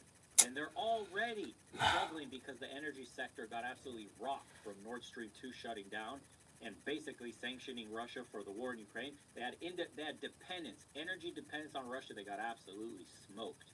America came in and was like, nah, we'll ship all that over to you. Sanctions. Oops, pipeline. Oops, you're depending on us now. So now Norway is basically supplying, Norway's getting super rich off this, but Norway is supplying, trying to supply as much as it can in America. But Germany's manufacturing hub, its entire industry, the high-tech manufacturing that it has, can't survive off the massive increases in energy costs. So, lo and behold, Germany placed itself in an impossible corner. And now it has a decision to make. Quite literally, today is voting, and we'll see what happens. Because I don't know how sustainable this welfare system is, especially when there's no slowdown in these migrants. They're very slow. The government, the bureaucracy in the EU to get something passed. Now they're attacking the migrants. They all sign off of, and by the time it's ready to be instituted, like the problem's just too big to fix. But then get every single one you handed passports to and identities, and start deporting everybody. Start revoking for anybody that does not learn German, that does not integrate into German culture and customs. You have people that want to parade around and support terrorist organizations, extremists, all that. That won't help. That won't help. Learning someone else's language so that you can integrate and you can, be. It won't help. Because after some years, you'll feel like you want to go back to your own country. Yes, because that's what they keep on saying. Go back to your country. So my ass off so that you can tell me every day go back to your country. It's for real? No, I don't get attached with that shit. But I'm telling you, it's just it's not only to yourself, but it's harming to the whole nation that you're trying to build. It's the same people that you're telling go back to your country that are working their ass off so that your country can get built. Come on, bro. Revoke their paperwork, send them back. The humanitarian bullshit that's entangled there, which is just NGOs and dirty money from USAID and George Soros and I don't know who else, dude. The amount of untangled corruption, bureaucracy, and outright evil that's being just discovered off USAID alone is mind-blowing. But understand that level of bureaucracy, that beast, is like a twin-headed dragon. It exists in Europe as well. This is the thrashing of what's left of that one head as America cut theirs off or working on cutting theirs off. So the bureaucrats in Europe are going absolutely crazy right now. That is why the two-tier policing exists in the UK. All these attacks and nothing's really happening. Or like sexual assaults of women and these perpetrators are getting off easy. But if you say a meme about something or voice an opinion that makes somebody feel offended in some way, the cops will literally knock on your door and put you in jail for years or fine you tens of thousands of euros or pounds. Isn't that insane? Is that not a two-tier system? It is. I have examples here, dude, like for days of like guy grooms, gang who grooms this child, these kids, and only face like 10 months probation of some sort, something like that. Won't even deport them because if we deport them, they'll go back to their countries where they face, dire circumstance, inhumane. It's a human rights issue. So they'll keep them in the country for which they will perpetrate even more actions. So, like I read to you in the beginning, those stats in just February alone, the bombings, the stabbings, the cars running people over, it's not going to stop. Western Europe has become a radical shithole due to socialist governments and their false utopias that they think they've instituted that have crumbled society all around us. And you're supposed to be okay with this. You're supposed to keep voting. And the most disingenuous part of all this, most of those mainstream, what do you call it, news organizations, I'm about to go on a rant. There you Mainstream go. news organizations I are just funded by did. U.S. aid or the same arm of U.S. aid in Europe. They have. It's been leaked already that the EU, the bureaucracy in Brussels, has or will institute like a blanket-wide, what could you call it, disinformation campaign, war against far-right parties, what they call far-right. Far-right, because like Marie Le Pen is looking prime to win in France. You got Meloni in Italy already. They're doing good. Their economy is growing. You have in Romania, we had a populist, far-right candidate literally destroy everyone in the polls, in the voting, not the polls, in the voting. And then they annulled elections in Romania. Do you know why? Because the dude didn't want NATO to start wars with like Russia and Ukraine through proxy. They didn't want to support the largest military base, Air Force base being constructed in all of NATO is on the Black Sea coast in Romania, right? They want the war with Ukraine to end as peacefully as possible, as quickly as possible. And they don't see Russia as an enemy or the U.S. as an enemy. They're not trying to piss anybody out. They just want to be neutral. But Romania's like, dude, we just want to be neutral. We're getting stuck in between proxy wars and forced to take sides. But this isn't the will of the people. And when the will of the people spoke, they annulled the elections through U.S. aid, through all these connections, Soros and all this other shit. It's wild. The machine, bro. It's an octopus and has its fingers in everything. All the national news networks in Romania, all the national news networks all over your countries in Europe, they're all paid for and funded by either U.S. aid or these other NGO, whatever organizations that are just fronts for really having direct access to and direction from government. It's insane. Nobody, you're not free. How could you possibly say you're free in Europe or you live in British citizen? If you say something in Britain, you can literally film yourself going to jail. I just read a case where a dude is going to jail for making some sort of fucking meme, and he's like a grandpa, and he's gonna do time, crazy amounts of time for a meme. Meanwhile, somebody else happens not to be a British-born white man, and he doesn't get any time compared to this dude, if any at all. What is happening? How many more of these atrocities have to happen on a grand scale? Seriously. The date of this video is Sunday, February 23. I will give it 7 days before the next tragedy or national news segment comes on showing you whatever mass event is perpetrated somewhere in Western Europe by a specific group of people who have not integrated into society properly at all because our values are so different. They want you to think that this is a skin color issue, and it really isn't. It's a cultural issue. There are people that are coming into this country, or I should say in the EU, that are absolutely backwoods. Some of them are just criminals back home in their countries and would have been arrested anyway, so they ran away through all their paperwork. And now But you're a lot of being these biased. people will never. It was a mistake for Europe to think that the people coming over shared your same values and that they would assimilate easily. They, I think it was the prince or one of the ministers in the UAE even mentioned when the EU will be fostering Islamic terrorism or extremism, whatever, anything in the Middle East, because they don't understand the garbage of society, the absolute dumps, the worst examples of us. They're just flooding in droves. Why? Because you could suck off the teat. Why would, if I'm one of these people in one of these countries, I would go to Europe too. I would throw my passport, my identification in the water. I'm going to get government benefits. There are so many of us that the government can't process any of our applications. I will for years stay on the government teat. I don't need to work because I will be given housing, food, stipends for whatever else. 70% receive government aid. 70% of the migrants in Europe. Into a town, or that one video, there's a video of a British woman that bought a house that was forced to sell off her house to the government so it could house migrants. Or there's videos of vans, buses of migrants being brought into, like, say, Ireland, small, little communities where, like, even 300, 400, 500 migrants will completely change the demographic of that little small town and completely alters everything. It's, dude, it's happening to for this shit to be an accident. That's all I'm saying. That's all I'm saying. I've done enough. I'm not even gonna watch the rest of this dude's video. You can be linked in the I'm good, bro. description. Why are Germans voting for the far right? I think the Sky News one is the one I'm gonna watch probably. Shit. Hey, it feels good to have been able to just speak about it. And the reason why I'm speaking about it is not necessarily because I'm gonna get compensated. That's what most people think. Oh,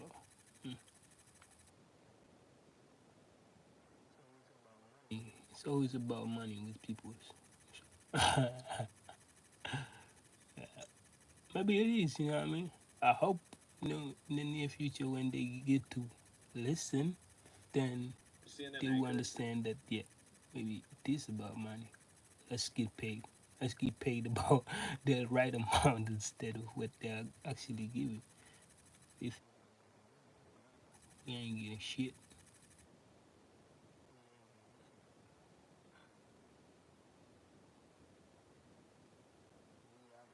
been losing always.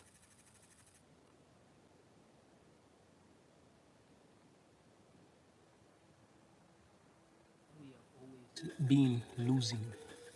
We have always been on the losing side.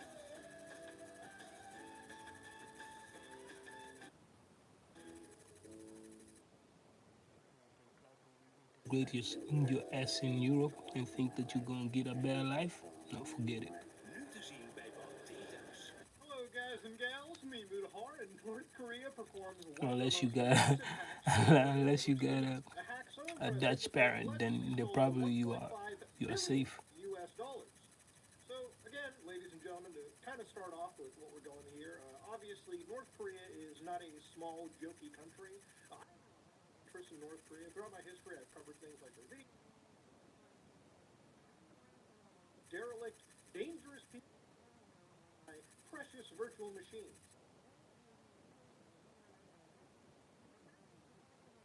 That literally is part of one of the largest heists that I've ever seen. So there's a company known as Bybit, okay? Now, it literally is just a place where you can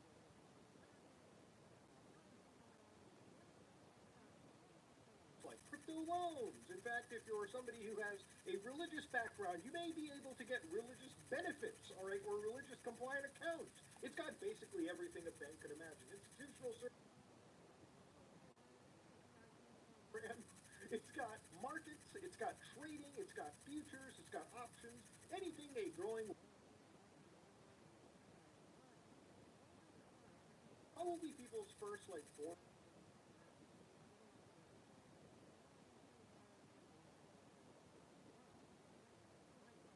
1.5 billion training of their actual Ethereum wallet by what is suspected to be North Korea.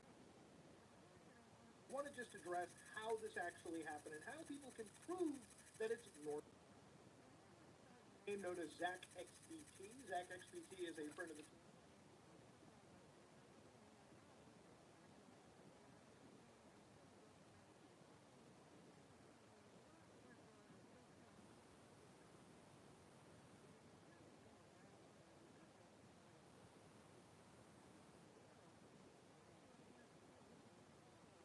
between two actual hacks that have happened. The Biden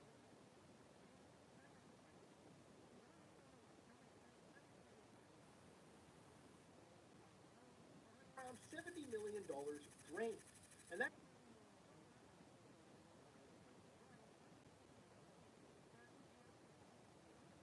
were North Koreans. So the way the Femex hack is linked to North Korea is basically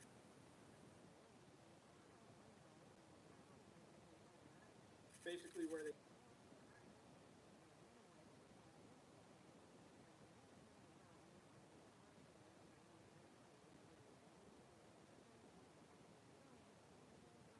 with the Lazarus Group.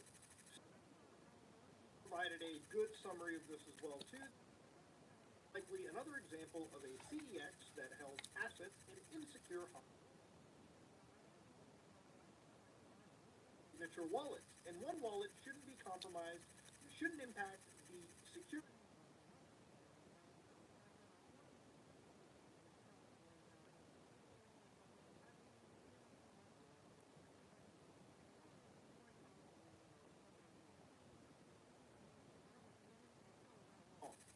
And what do we do from here? So for instance, OX33D057 is the one. Carefully add this. You can see that, honestly, looking at every single transaction, basically the last transactions of this being 96 days ago, you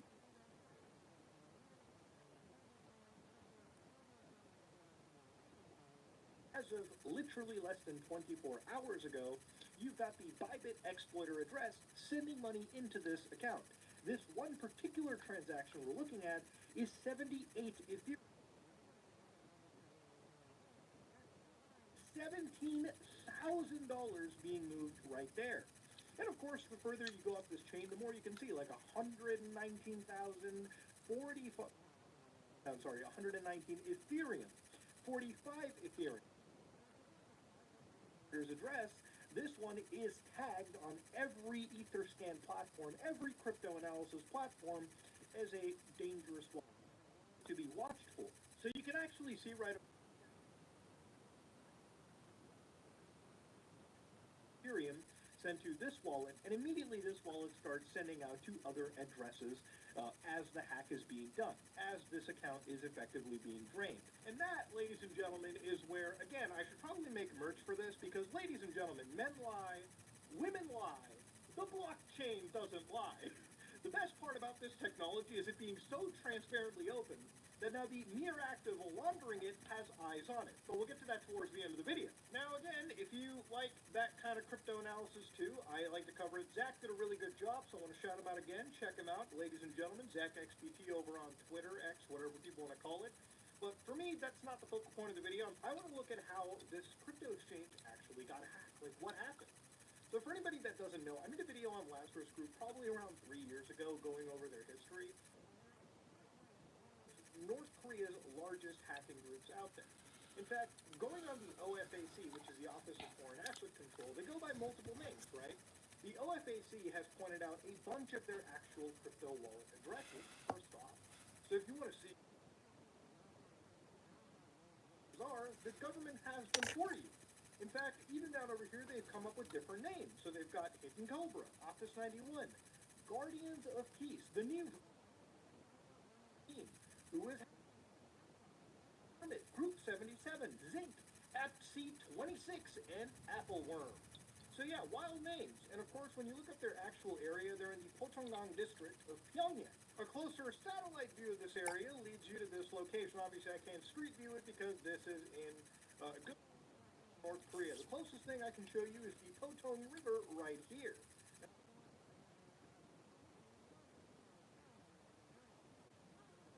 Like Chagwon Street, which again is where the infamous mansions of North Korea's finest elite currently reside. So nice area, again, totally unstreet viewable. Name known as Bureau 39. And for those of you who don't know what Bureau 39 is, Bureau 39 is also referred to as Division 39, Office 39, or the Central Committee Bureau 39 of the Workers' Party of Korea. Organization committing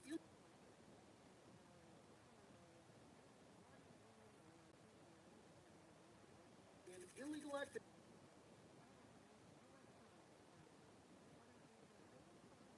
Amphetamine, okay, so literally Walter White's drug empire, but moved over to North Korea. And of course, ladies and gentlemen, the most dangerous of all, international insurance fraud. Yeah, you know the insurance companies keep bending us over and the rates keep... Bags have to do with it. But again, I'm not here to pit fights between insurance companies and North Korea. To me, they're both...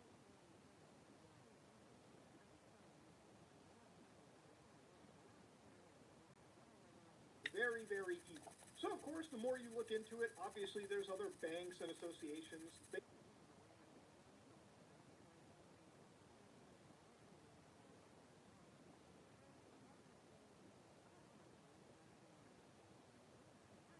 Serves as North Korea's...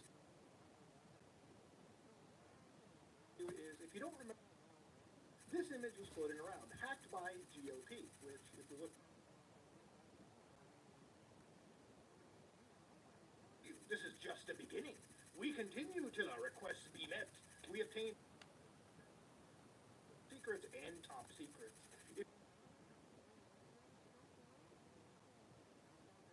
Numerous data links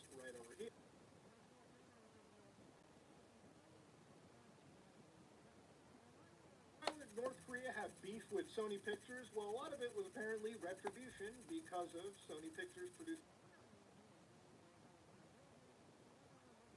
of Kim Jong-un. Obviously, they didn't take too kindly for it, and obviously a state-backed hacking group would obviously be the cyber warfare arm needed. Now, since then, North Korea's kind of been on a tear with actual cryptocurrency hacks, okay? It's not just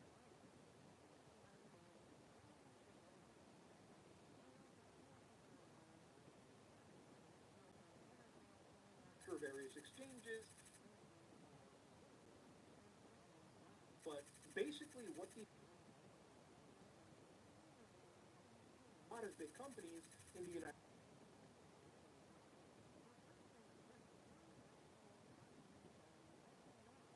has been talking about 2 North Korean nationals and 3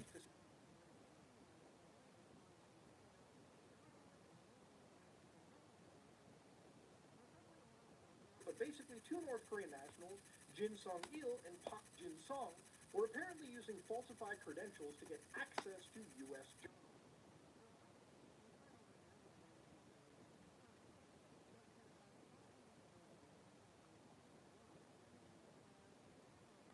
of deceiving them as freelance IT.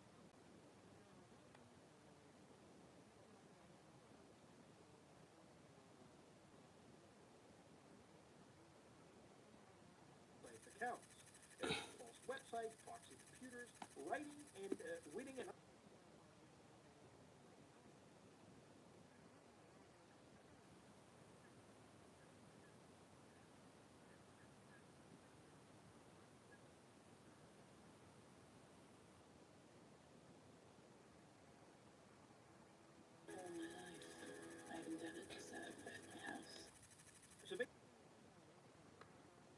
China, and they'll use falsified passports to basically bypass the sanctions list, get in for massive IT work, and in some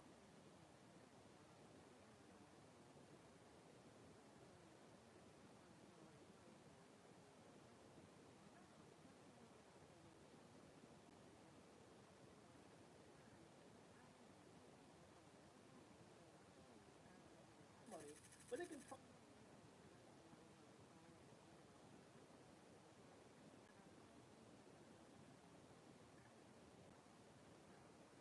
a North Korean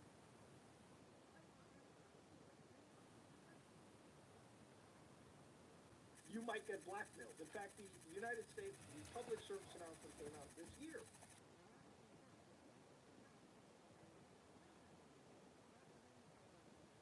North Korean IT workers have extorted victims by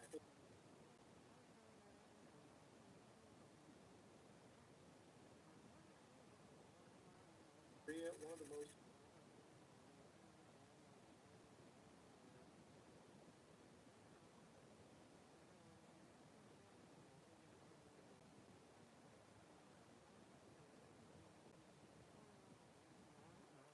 until your business gets back up on track, or do you lose millions upon millions of dollars a day? Now, you'll probably pay the ransom and just, you know,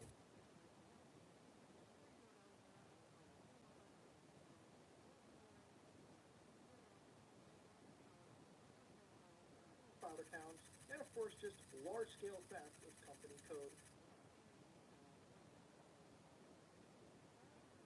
Got you into the weeds over here with North Korea's Lazarus Group, but I'm just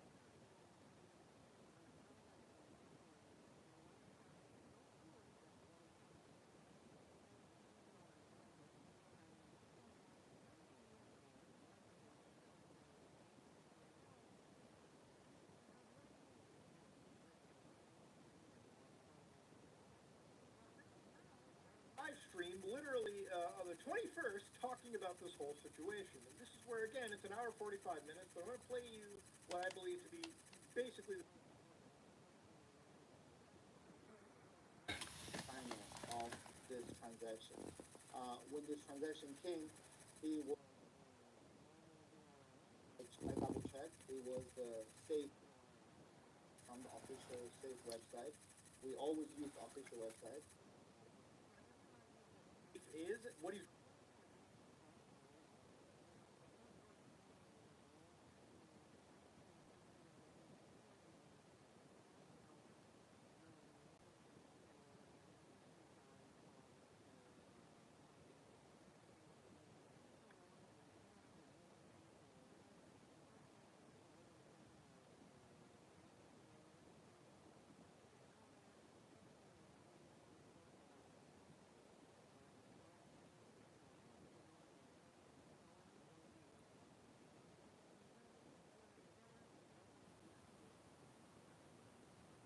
do whatever you want with it.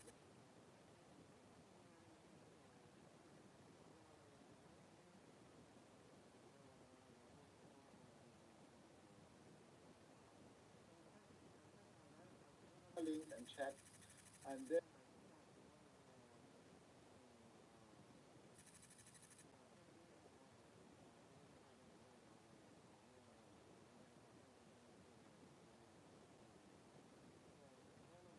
out the initial,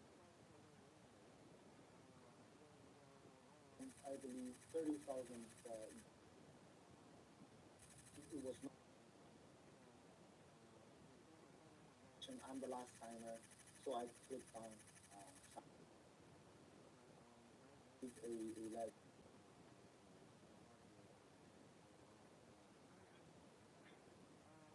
So after I sign, and I also check the ledger screen. One of the issues with, at least from my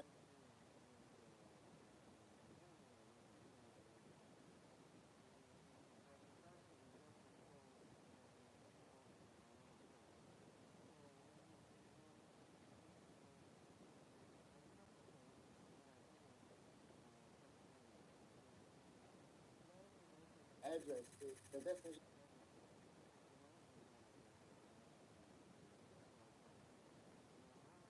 30 minutes later, then we got the emergency call. Let's see what we can do. So just to give you a quick dramatic representation of what that call sounded like, the guy dialed up and he was like, "Are you fucking stupid?" So yeah, that's kind of roughly how this occurred. So I wish I could say it's North Koreans did some crazy Hollywood level act where they reached into the network, sent some crazy persistence out. No, this was what appears to be some pretty elaborate phishing, right? And so when looking closer into it, so first thing first, he mentioned that he had a ledger, which for anybody that doesn't know what a ledger is, it's a similar to this products that they have. So for instance, this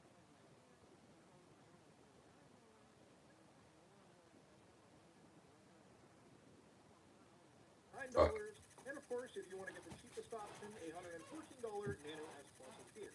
Now I have hardware wallets, and one thing that he is right about is obviously things are not super duper convenient.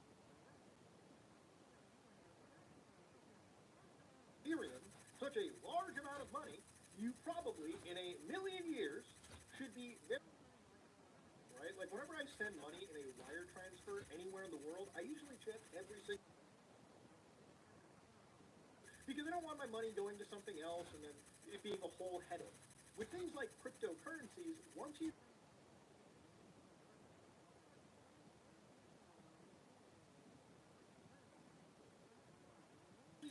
can if you have the majority of the processing power, but remember, cryptocurrency is decentralized. Is effectively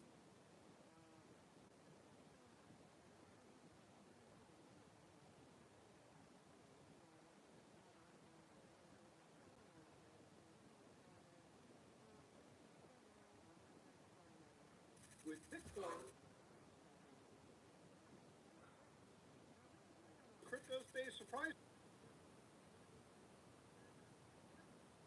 in amongst nearly every exchange, where they all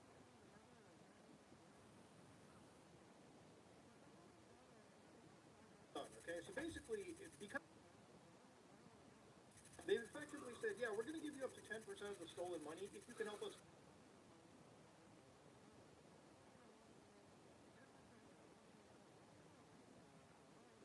40 million USD money. And we're going to talk about why that's challenging just in a bit. One of the two is somebody that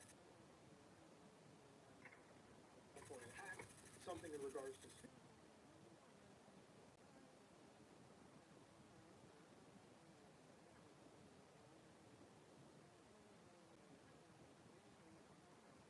and so I wanted to show you a bug bounty of a company like Apple.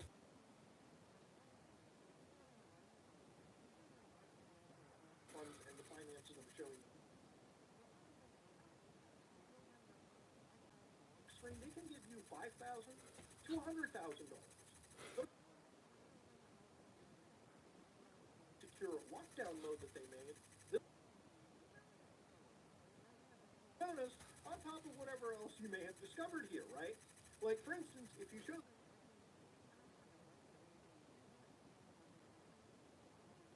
the evolution of it, $50,000, okay? So general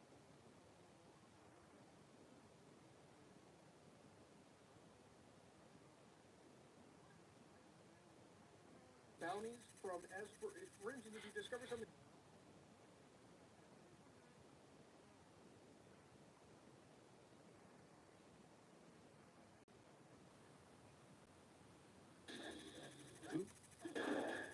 But NPS can.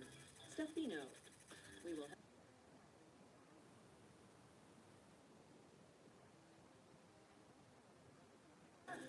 You read through the whole application? I should have read through it. I really hate dying. Always. Every time. This is going to be.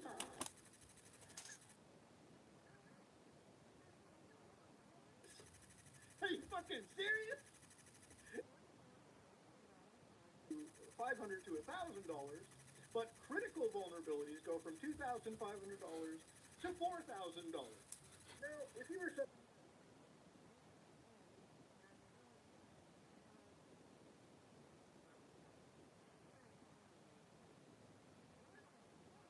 would you go out of your way to get $4,000, okay?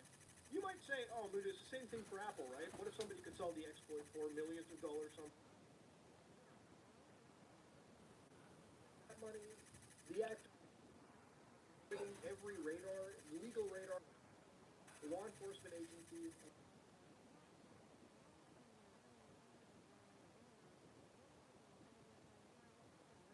of the Fed, crypto market in terms of regulations.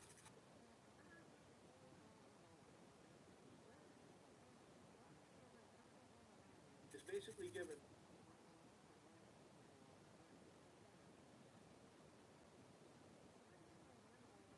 Ben here, Benny Boy, fucked up, and it wasn't just Ben. I feel like people are putting a lot of the blame on just the CEO.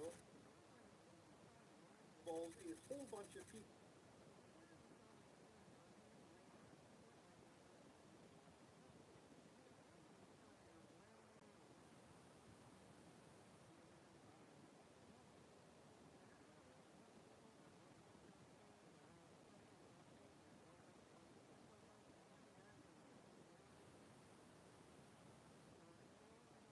Wallets, like ledger wallets, you're telling me these people aren't smart enough to not get phished?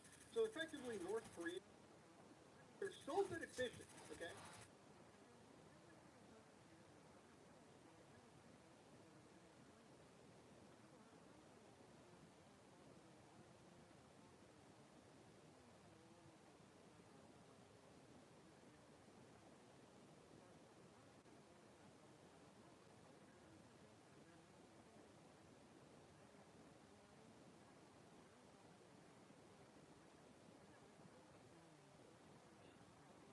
Because again, for some of these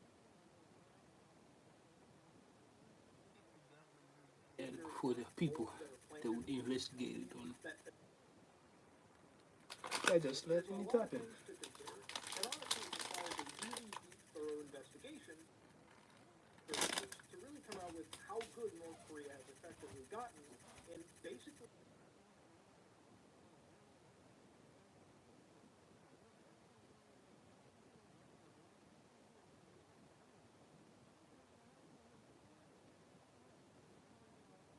billion threshold with an extra $500 million buffer to spare. The legitimate largest heist in history.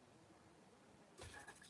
Even if you don't think the hack is impressive, just from a monetary perspective, I think the largest or heist. You walk in and basically grab money out. Basically, if you read.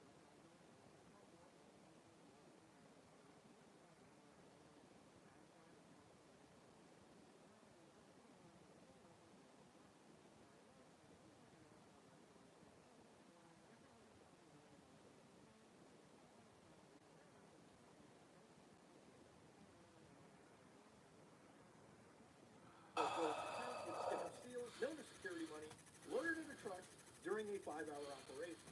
So yeah, it wasn't so much somebody did some.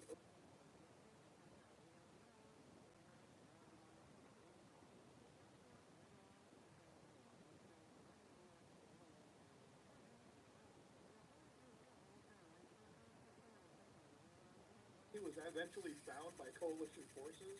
How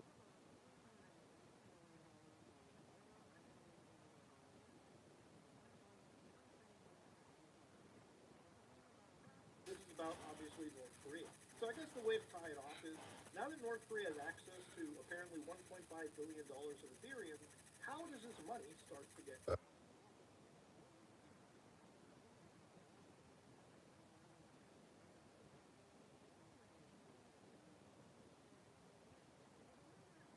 laundering can work is you can use things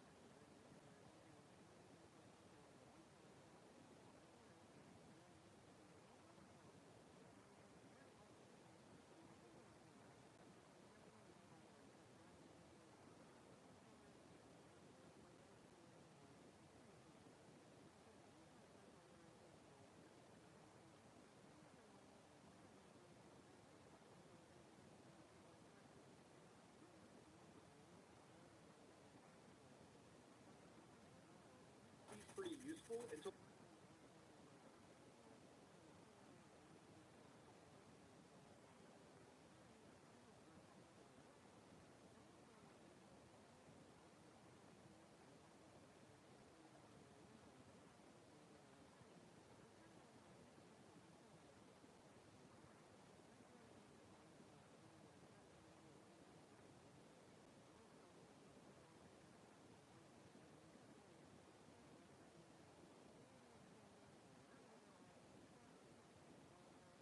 ways to launder this money.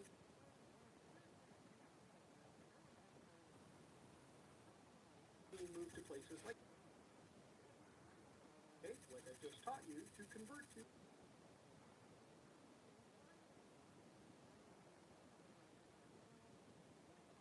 TC, which if I just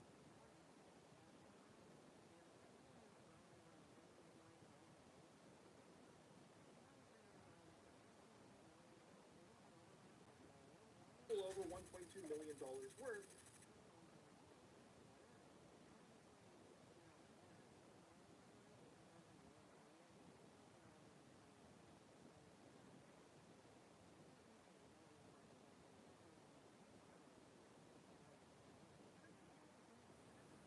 Is obviously this is not a situation where clearly, there aren't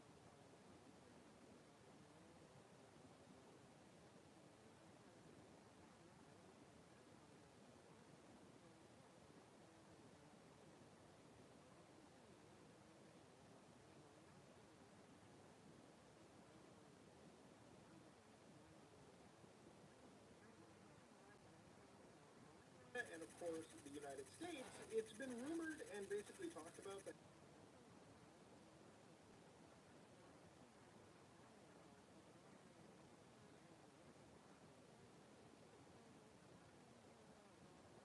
pretty wild that North Korea did a $1.5 billion heist.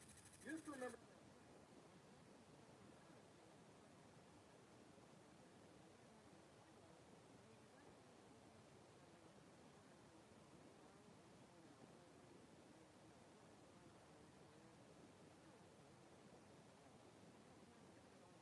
they're using it to fund.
that there's a new fog warning in New York in the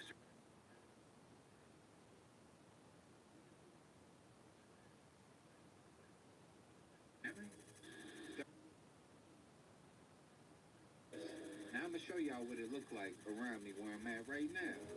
So yeah, it's cloudy, but y'all see how dense this cloud is?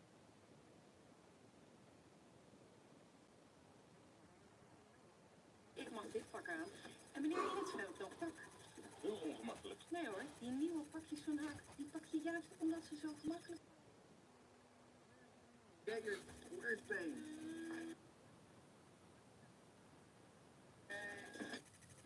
And look, come on, family.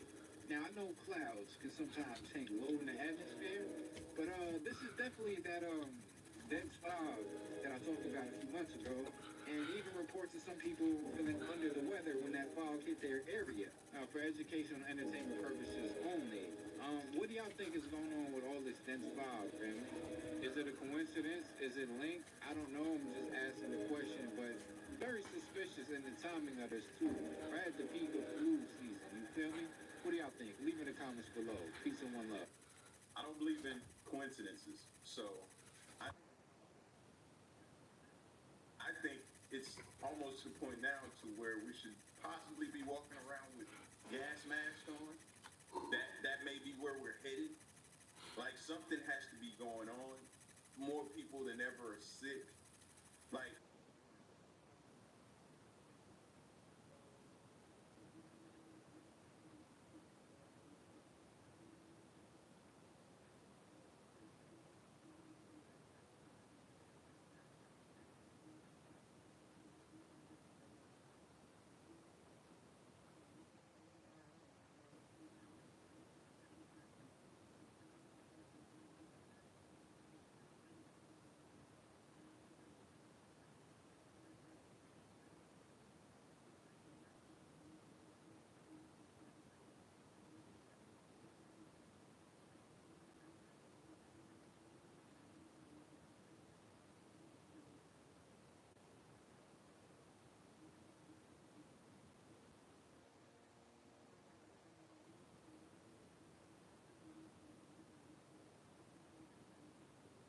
actual events. Just take that into consideration. I don't know about you, but I definitely would not risk putting my heart on these tracks. Does anybody know what this thing is? This was filmed in the Philippines, y'all. What is that? Is that a sea urchin, y'all? And why is it walking? Why or floating, whatever it's doing? What is going on here? Do sea urchins really do this, or is this only available in the Philippines? Now, I would have said this was not real, but I see a shadow, like, running with it. Look at the shadow, y'all. The shadow is running with it. Look, and then the water pushes it. If it wasn't real, I don't think the water would affect it. That's crazy. Look, again, and it's moving debris. Look, you see it pick that up. This thing up. It moved this piece of dirt. That's crazy. But what is that, y'all? Mother Earth is expanding. This thing looks like a person just skipping along, y'all. That's just crazy. And what's up with all the wind in Florida? What? Y'all hear that? What's going on here?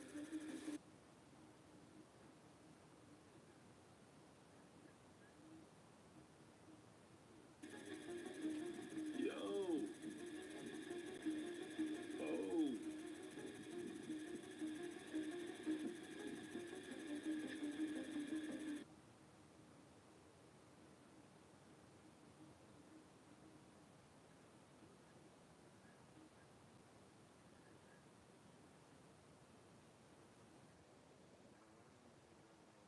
years, bro.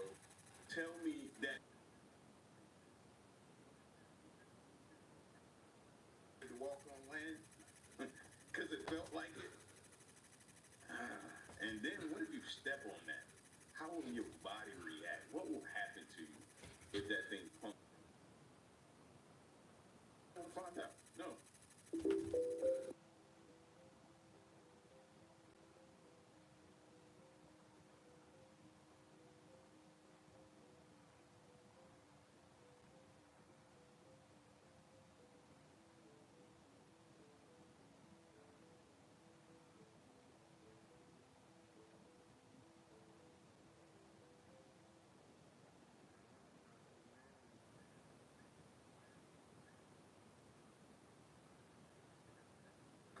oven cleaner too. Now y'all gonna go make me check and verify.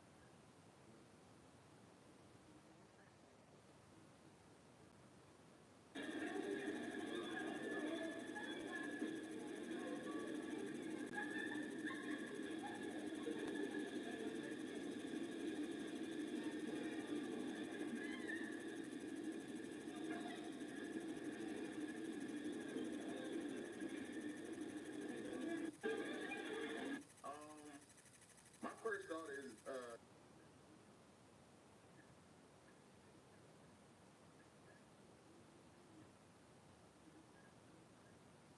no, I know I don't get hazard pay in my check.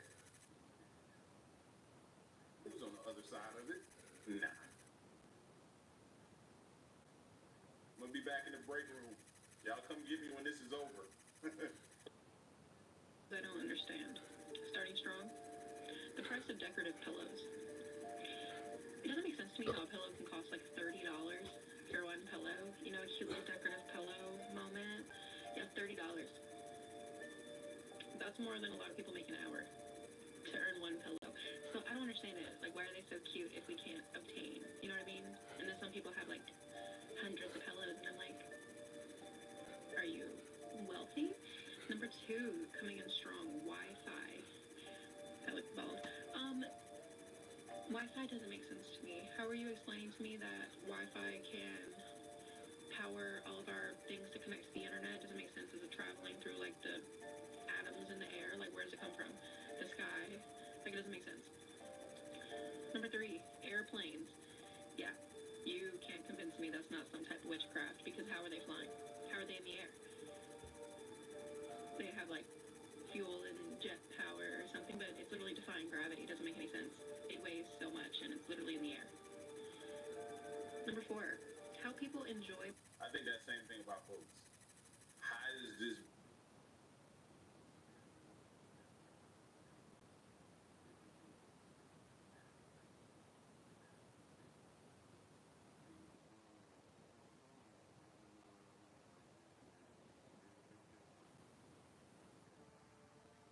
Number four, how people enjoy the taste of matcha. I think people are lying. I also misspelled matcha, but if you're not lying, then I'm kind of concerned about your taste buds. I feel like your taste buds may have been burnt off, or something like that, or like it's like a joke that I'm not getting. Like try it once, never again. CDs and vinyls. How can you upload an entire album to a CD disc and then it's just a piece of plastic? There's no ridges, there's no it's just plastic circle. You put it in a CD player or like a vinyl record, and it plays the exact song. That actually makes no sense whatsoever. Okay. Remembering lyrics. I think it is scary how you cannot hear a song for years, and then all of a sudden it comes on. You know it word for word without thinking, just belting it out. It doesn't make sense to me. It makes no type of sense. How does your brain just remember the words fluidly? I don't know. Time. Yeah, time doesn't exist. Okay, daylight savings time. It's all made up. I mean, it's just how we structure our lives, in society. I understand that, but it doesn't make any sense. It really doesn't. Because if you think about it, you're saying, oh, I have to be at work at 10 a.m. These are just made up numbers. And then you have daylight savings, and they're like, okay, so the clock went back or forward, whatever, by an hour. So now it's this time. No, it's not. It's just, no, it's not. Time does not go backwards. You know what I mean? I understand in theory, but why do we do it? It doesn't make any sense. Also, time zones. If the album drops at 12 a.m. East Coast, it's dropping at 9 p.m. West Coast. But it's the exact same time and moments. You know what I mean? That just freaks me out. Anyway, I have a lot of these, but these are the top tiers at the moment.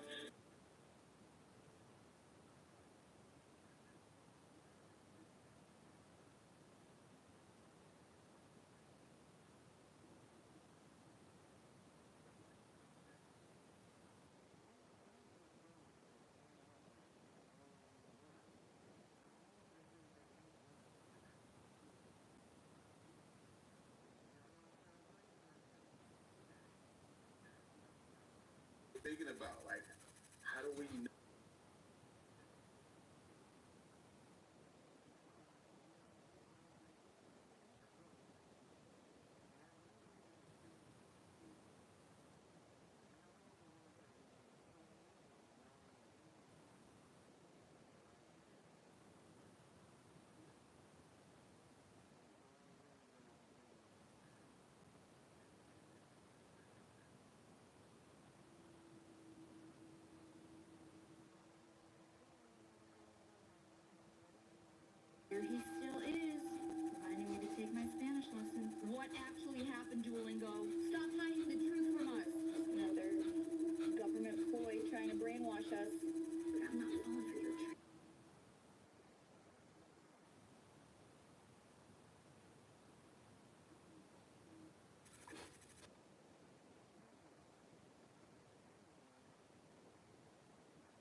lab.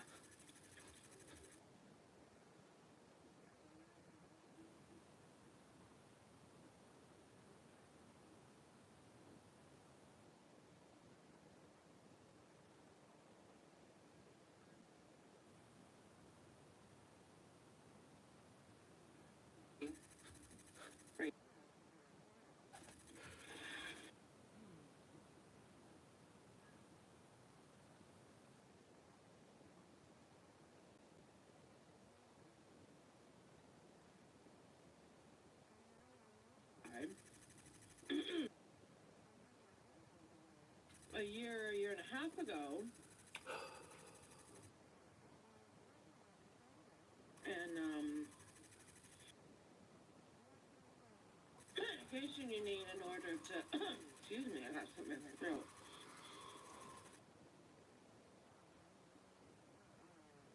Stop this, said.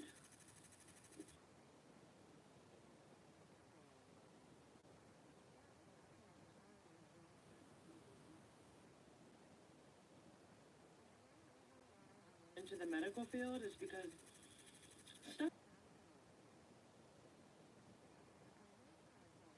fascinates me, and when I started to see it, I spoke about it. And they took every single video down. I wonder why.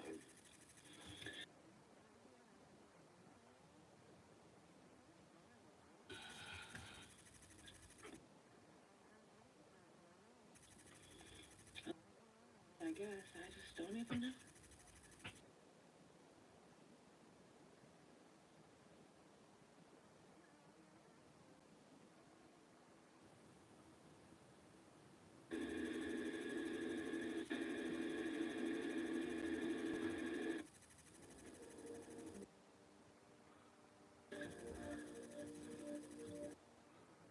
Met de kracht van de natuur. Holland en Derek.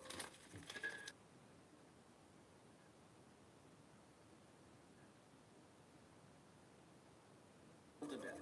Nu 1 plus 1 gratis. Buschauffeur bij HTM. En ik zoek nieuwe collega's als buschauffeurs en veel vrijheid. Stap in de leukste baan van Den Haag op werkenbijhtm.nl.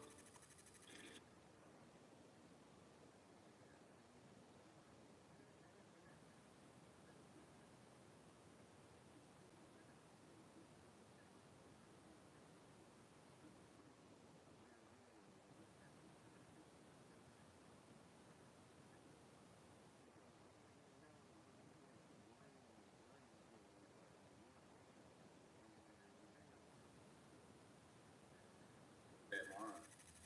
But nothing to change.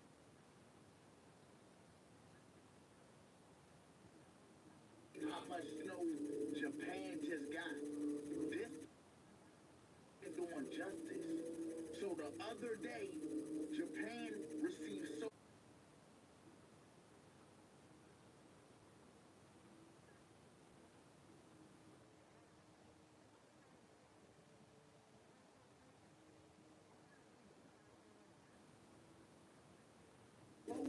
y'all know this not normal. Let me know how this is normal. I'll wait. I never seen nothing like this, and they haven't seen anything like this either. Y'all, look at these videos. These people shoveling out a tunnel just so they can have space to walk. Look.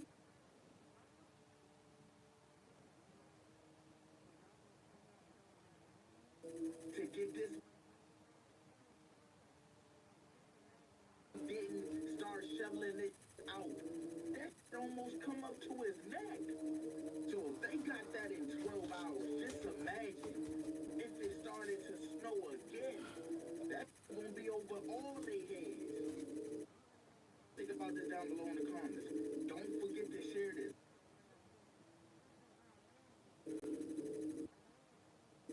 And that's why y'all would not believe. He got to be doing that for like a medical emergency. It's an ambulance, they can't get to him. Something like that.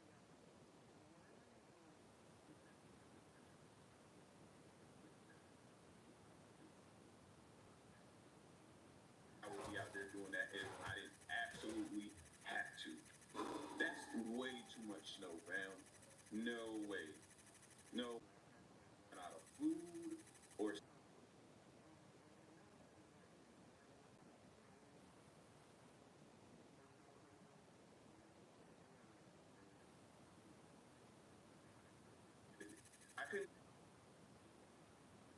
snow. We've seen snow roof collapse. Like it just causes. I'm good on that. To the young gentleman.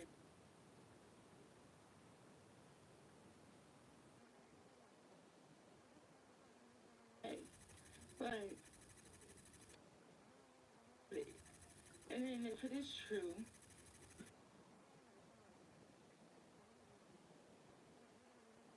class action.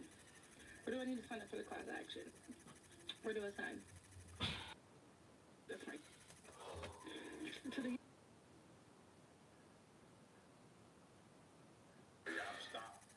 I've stopped. Shit for the night. Boy, they used to be good and go. You get your little lunch break. You go. Old thing. I know that wasn't good for me. I know. But I was that old thing. I don't need no cup. I'm drinking straight out the carton, baby. So now we find out that Elon Musk wants to send his people in to figure out why planes are crashing under Trump. So let me get this.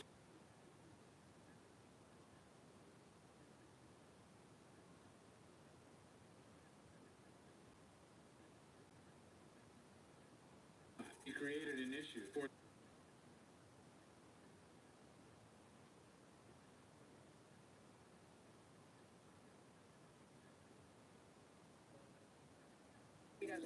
Y'all hear them. McDonald's ain't finna give us back the snack wraps until they under scrutiny. They gonna go, it's gonna either be like a reasoning that we gotta boycott or protest they, and then they gonna bring back the snack wraps, and that way they feel like they gon' that we gotta show up to get these snack wraps. Because ain't no way they got enough chicken to make the chicken sandwich A, B, C, A, they got enough chicken to still make these nuggets go for like 50 cents for 10. They got enough chicken to still have them be chickens, but y'all ain't got the snack wraps? Even Popeyes, they waited till COVID to bring us a chicken sandwich. They waited till COVID to bring us a chicken sandwich. So I ain't trying to hear that. They trying to make us wait till like a civil war happens, till the apocalypse happens and bring us the snack wraps. I ain't trying to hear that. McDonald's, bring wraps. Tastes like I. So the protesting for snack wrap is criminal.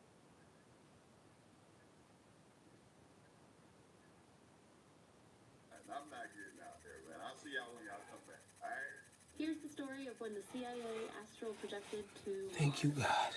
This was May 22nd, 1984, and this is a transcript that was released by the CIA. I love how it's just called Mars Exploration.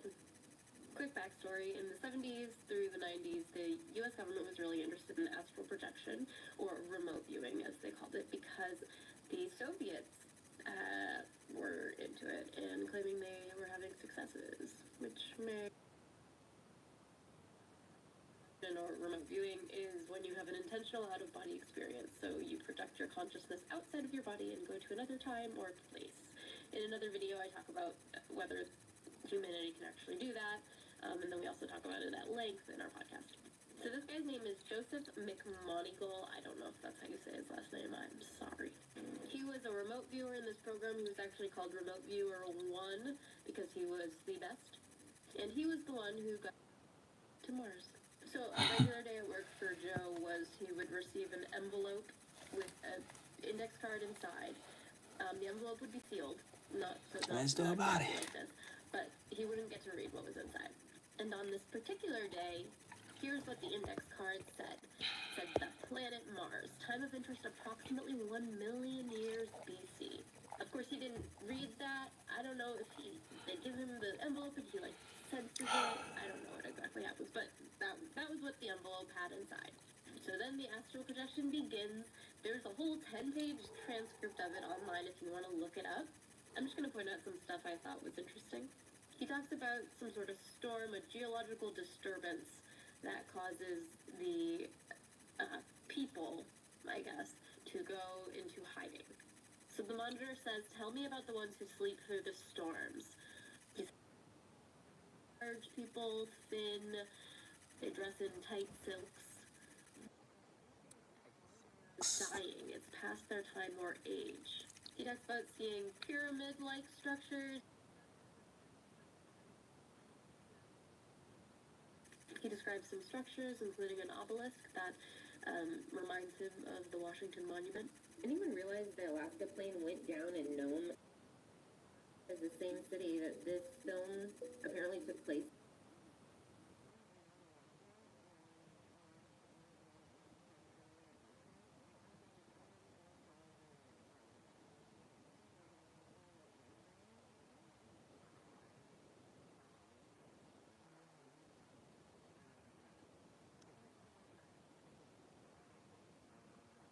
And they be making these movies. Oh shit.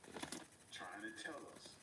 Went down in Nome, Alaska. They're saying that the aircraft experienced some kind of event which caused them to Like, I don't believe an elevation and a loss in speed. But they don't know exactly what that was. And they said there were no ELT notifications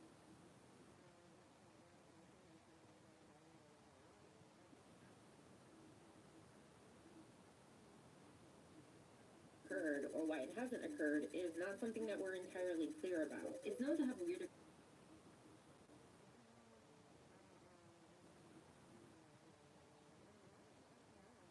assisting the search.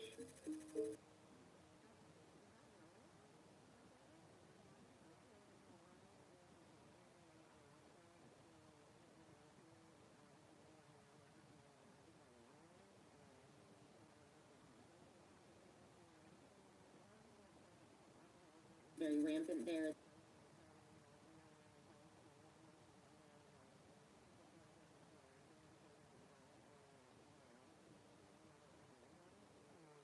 Hey. 2 dozen people out of 3.7 thousand.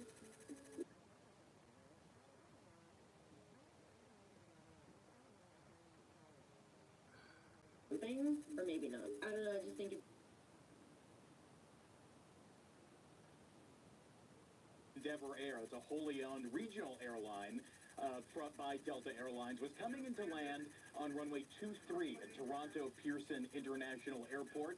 Pretty windy day there, winds gusting up to 35 knots, about 40 miles per hour, and you can see the evacuation that was successful with a capital S right there on the runway at Toronto Pearson. Folks coming out through the R1 door just behind the pilot's bulkhead there at the backside of the cockpit in the front of the first class cabin, and then the mid-wing exit where they were able to get out and essentially walk away from this crash. I want to show you this incredible new video.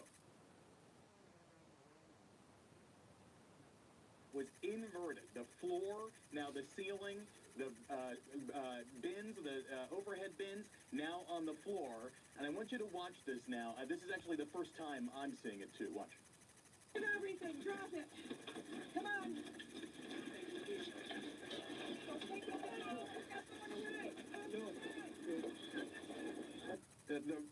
The instructions there from the flight attendant: drop it, drop everything, drop it. That is critical, especially in a evacuation like this. You want to leave everything behind and not hamper your way out of the airplane, especially. But Hadn't heard nothing.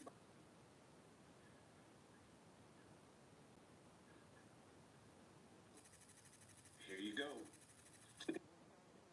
Of this plane on fire. The black smoke was pouring out almost right away as the airport rescue and firefighting crews came up with incredible rapidity. Hats off to them for putting out what appeared to be a fire there, at least on where the right wing used to be. That is where the fuel is stored for an airplane like this CRJ 900. The configuration of this plane: 76 seats and full. 4 members of the crew, so 80 people in total. We've seen reports vacillating between 15 and 18. Incredible that this full flight, essentially everybody leaving with their life, a very different story compared to 19 days ago when we were covering the disaster, the mid-air collision over the Potomac River, where all 67 people lost their lives. A really incredible and miraculous outcome here, Wolf. Sir? I mean, at this point, plane tickets should be cheaper.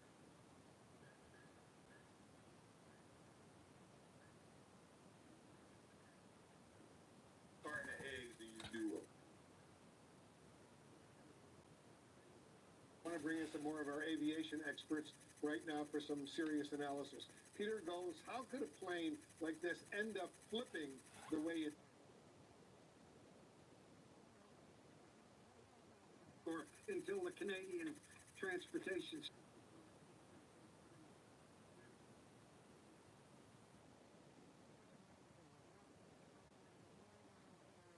it could easily Then why was it in the air?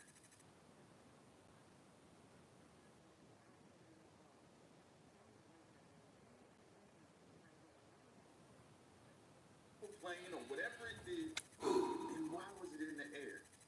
Why are we taking chances like this?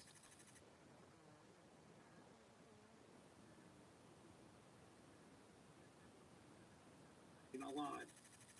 Mary Schiavo, have you ever seen a plane upside down on the runway like this? What do you think may have happened? Like this, but similar. And as Peter said, in those cases, in those other accidents, one was Asiana in San Francisco, one was United Airlines in Sioux City, and then a couple smaller planes. What happened is they came in on Asiana, they clipped the seawall, and then they didn't come in straight and level, and one wingtip hit the runway, and then the plane cartwheeled. Same thing in Sioux City. They had a gust of wind right as they came in, a long explanation leading up to that, but the wingtip hit, and then they flipped. And then in some other accidents, that was the same thing. And in others, it's where they have exited the runway and encountered something such as an embankment or other equipment that then caused them to become inverted. But in a scene like this, it is where a wingtip is hit. In many cases, it breaks the wing off. The wingtip is hit and the plane rolls. Fortunately here, no fire. In those other ones, there was fire. Yeah. Pete Montine, I want to play a little bit more of that new video of the evacuation. Did not deploy here.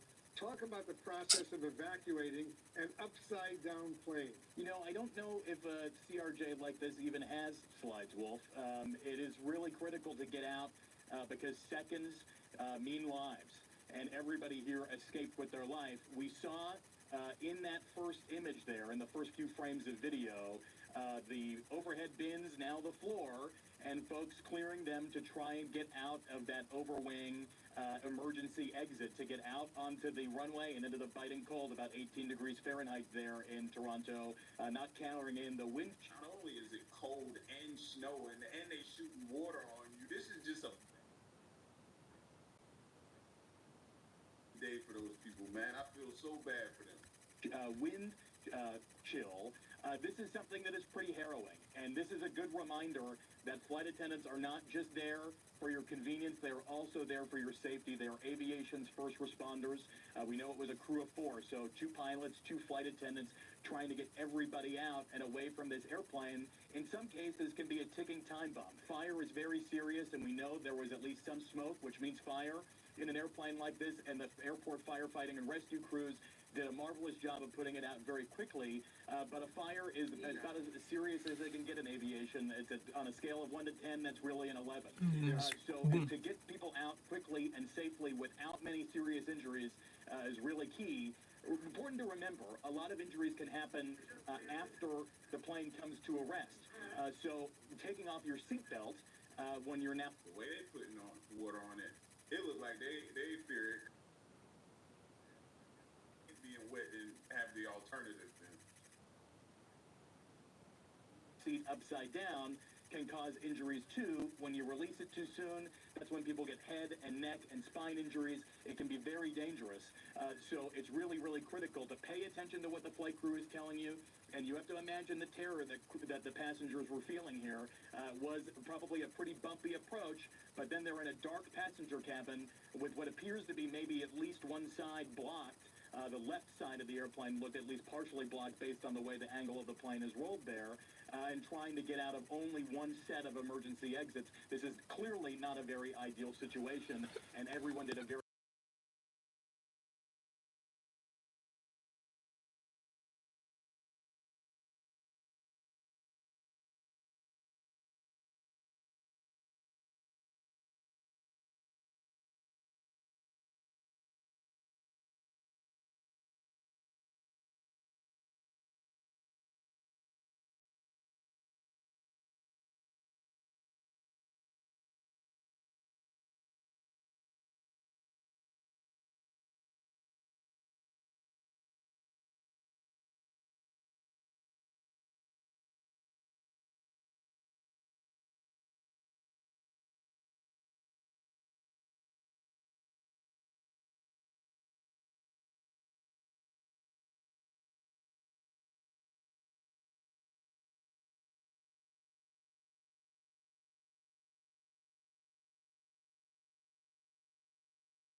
Trump about this back in the summertime. I asked him if he was going to release all of these files. Do we have that video, guys?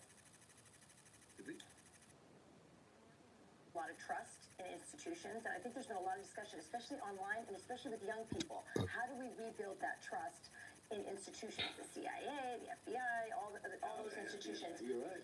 Some people think that one way to build trust is to declassify things that everyone's talking about. And you talked earlier about, I don't want to be a conspiracy theorist. So if you were president, would you declassify, you can answer yes or no to these, would you declassify the 9/11 files? Yeah. Would you declassify Okay. the JFK files? Yeah. I'm gonna be honest, guys. I'm gonna go ahead and wait on the 9/11 ones. I don't know if he's done this yet. I have not heard any information on that. Definitely JFK, MLK. We've gotten these, but we would love to get some 9/11 files so we can kind of see exactly what's going on here, guys. But something tells me we're probably not going to get those. Right.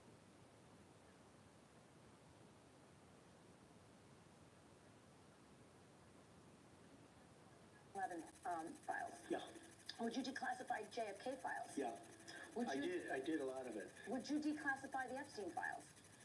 Yeah, I would. All right. I guess I would.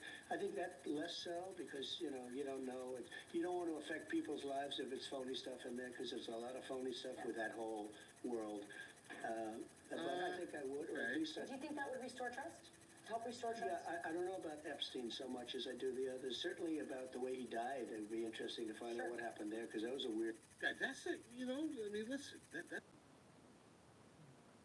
much as I do the others. Certainly about the way he died. It would be interesting to find out what happened there because that was a weird situation and the cameras didn't happen to be working, et cetera, et cetera. But yeah, I'd go a long way toward that one. Right, guys, definitely when it comes to like his demise, like how he expired, that definitely would be great to kind of, the research into whatever tool, and a lot of things. Why did the cameras just so miraculously not happen to work here, guys? Great questions. Yeah, it's tough. You press them, and now we've got Attorney General Dimanta talking yesterday about what she plans to do with these files now sitting on her desk. Here's what she says. Okay. This is something Donald Trump has talked about. The DOJ may be releasing the list of Jeffrey Epstein's clients. Will that really happen? It's sitting on my desk right now to review. That's been a directive by President Trump. I'm reviewing that. I'm reviewing JFK files, MLK files. That's all in the process of being reviewed because that was done at the directive of the president from all of these agencies. So have you seen anything that you said, oh my gosh? Not yet. Okay. Soms krijg ik de vraag of het niet eentonig is. Maar op sommige dagen zie ik een paar duizend gezichten.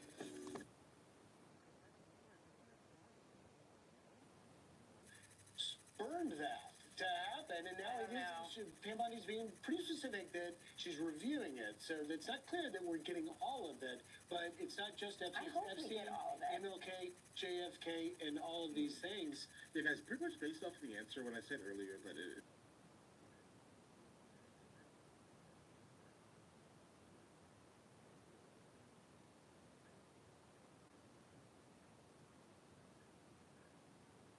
This is going to be something that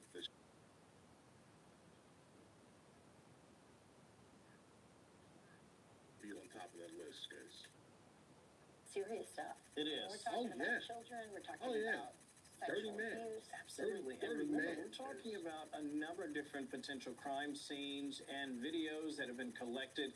One of the big differences, I think, now compared to the past 4 years is now there seems to be a real aggressive action toward transparency, as we've been talking about all morning long. I do want to know where those tapes went. I do want to know what happened out in New Mexico. I would like to know, are there other women and children who've been impacted, for example, by this Epstein, not just by Jeffrey Epstein himself, but also by Ghislaine Maxwell and by others who may or may not have been party to these circumstances on the east side of New York. So I think transparency, sunlight, what they say is the best disinfectant. It's the best disinfectant. Let me tell you why I think this is important. I think it's important because we have a generation of young people who have been through the lies of COVID that deeply impacted them, have seen all of these things transpire that we've been talking about, but at very formative ages. And this is fair chance to believe that their government is honest again. I think if these are not released in their entirety, and if this promise is not kept, and by the way, I believe President Trump is going to keep this promise, but I think this is about restoring trust for young people in democracy. I It's think such a it's good point wildly because important. we've had these drones, and we've talked about here on the couch and elsewhere, these mysterious drones everywhere, and the Biden administration, stonewalled. Trump administration comes in right away. It's like, okay, here's what that was. But they're like, why was that so hard? And you have a great point, too, with young Cloak and dagger nonsense. viewers, the erosion of trust with young people and their government. And that's not a good thing. That needs to be reversed. And I think transparency, they can see tangible transparency when they're looking into whether it's Epstein or RFK or JFK. They're like, okay, now I can see it. Now I can see it for myself. I can read it and therefore read the story. There's a reason for government to have some secrets, but a lot of this is just about protecting powerful people. And this is a chance to reverse that. So Yeah, guys, I think that proves it there.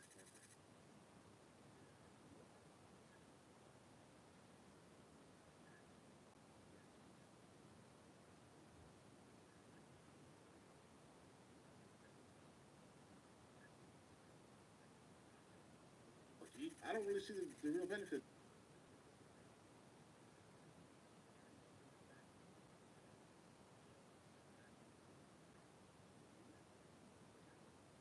And keep voting in the populace. That's how that works here. The average American is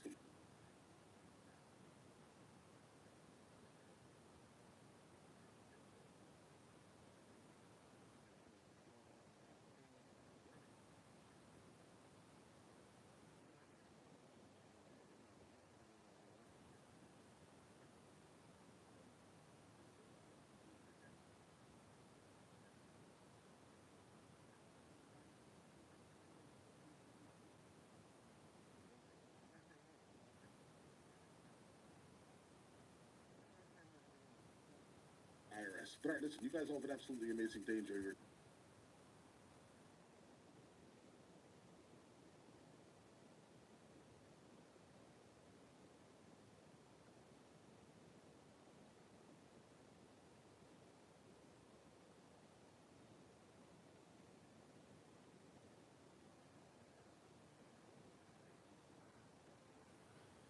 Iced Tea Sparkling. Duik in een wereld vol heerlijke bubbels. Lipton Iced Tea Sparkling. Verfrissende bubbels, bomvol smaak. Na het poetsen stoppen veel tandpasta's met het bestrijden van bacteriën. En dan beginnen de problemen. Maar Oral-B is anders. In tegenstelling tot veel tandpasta's.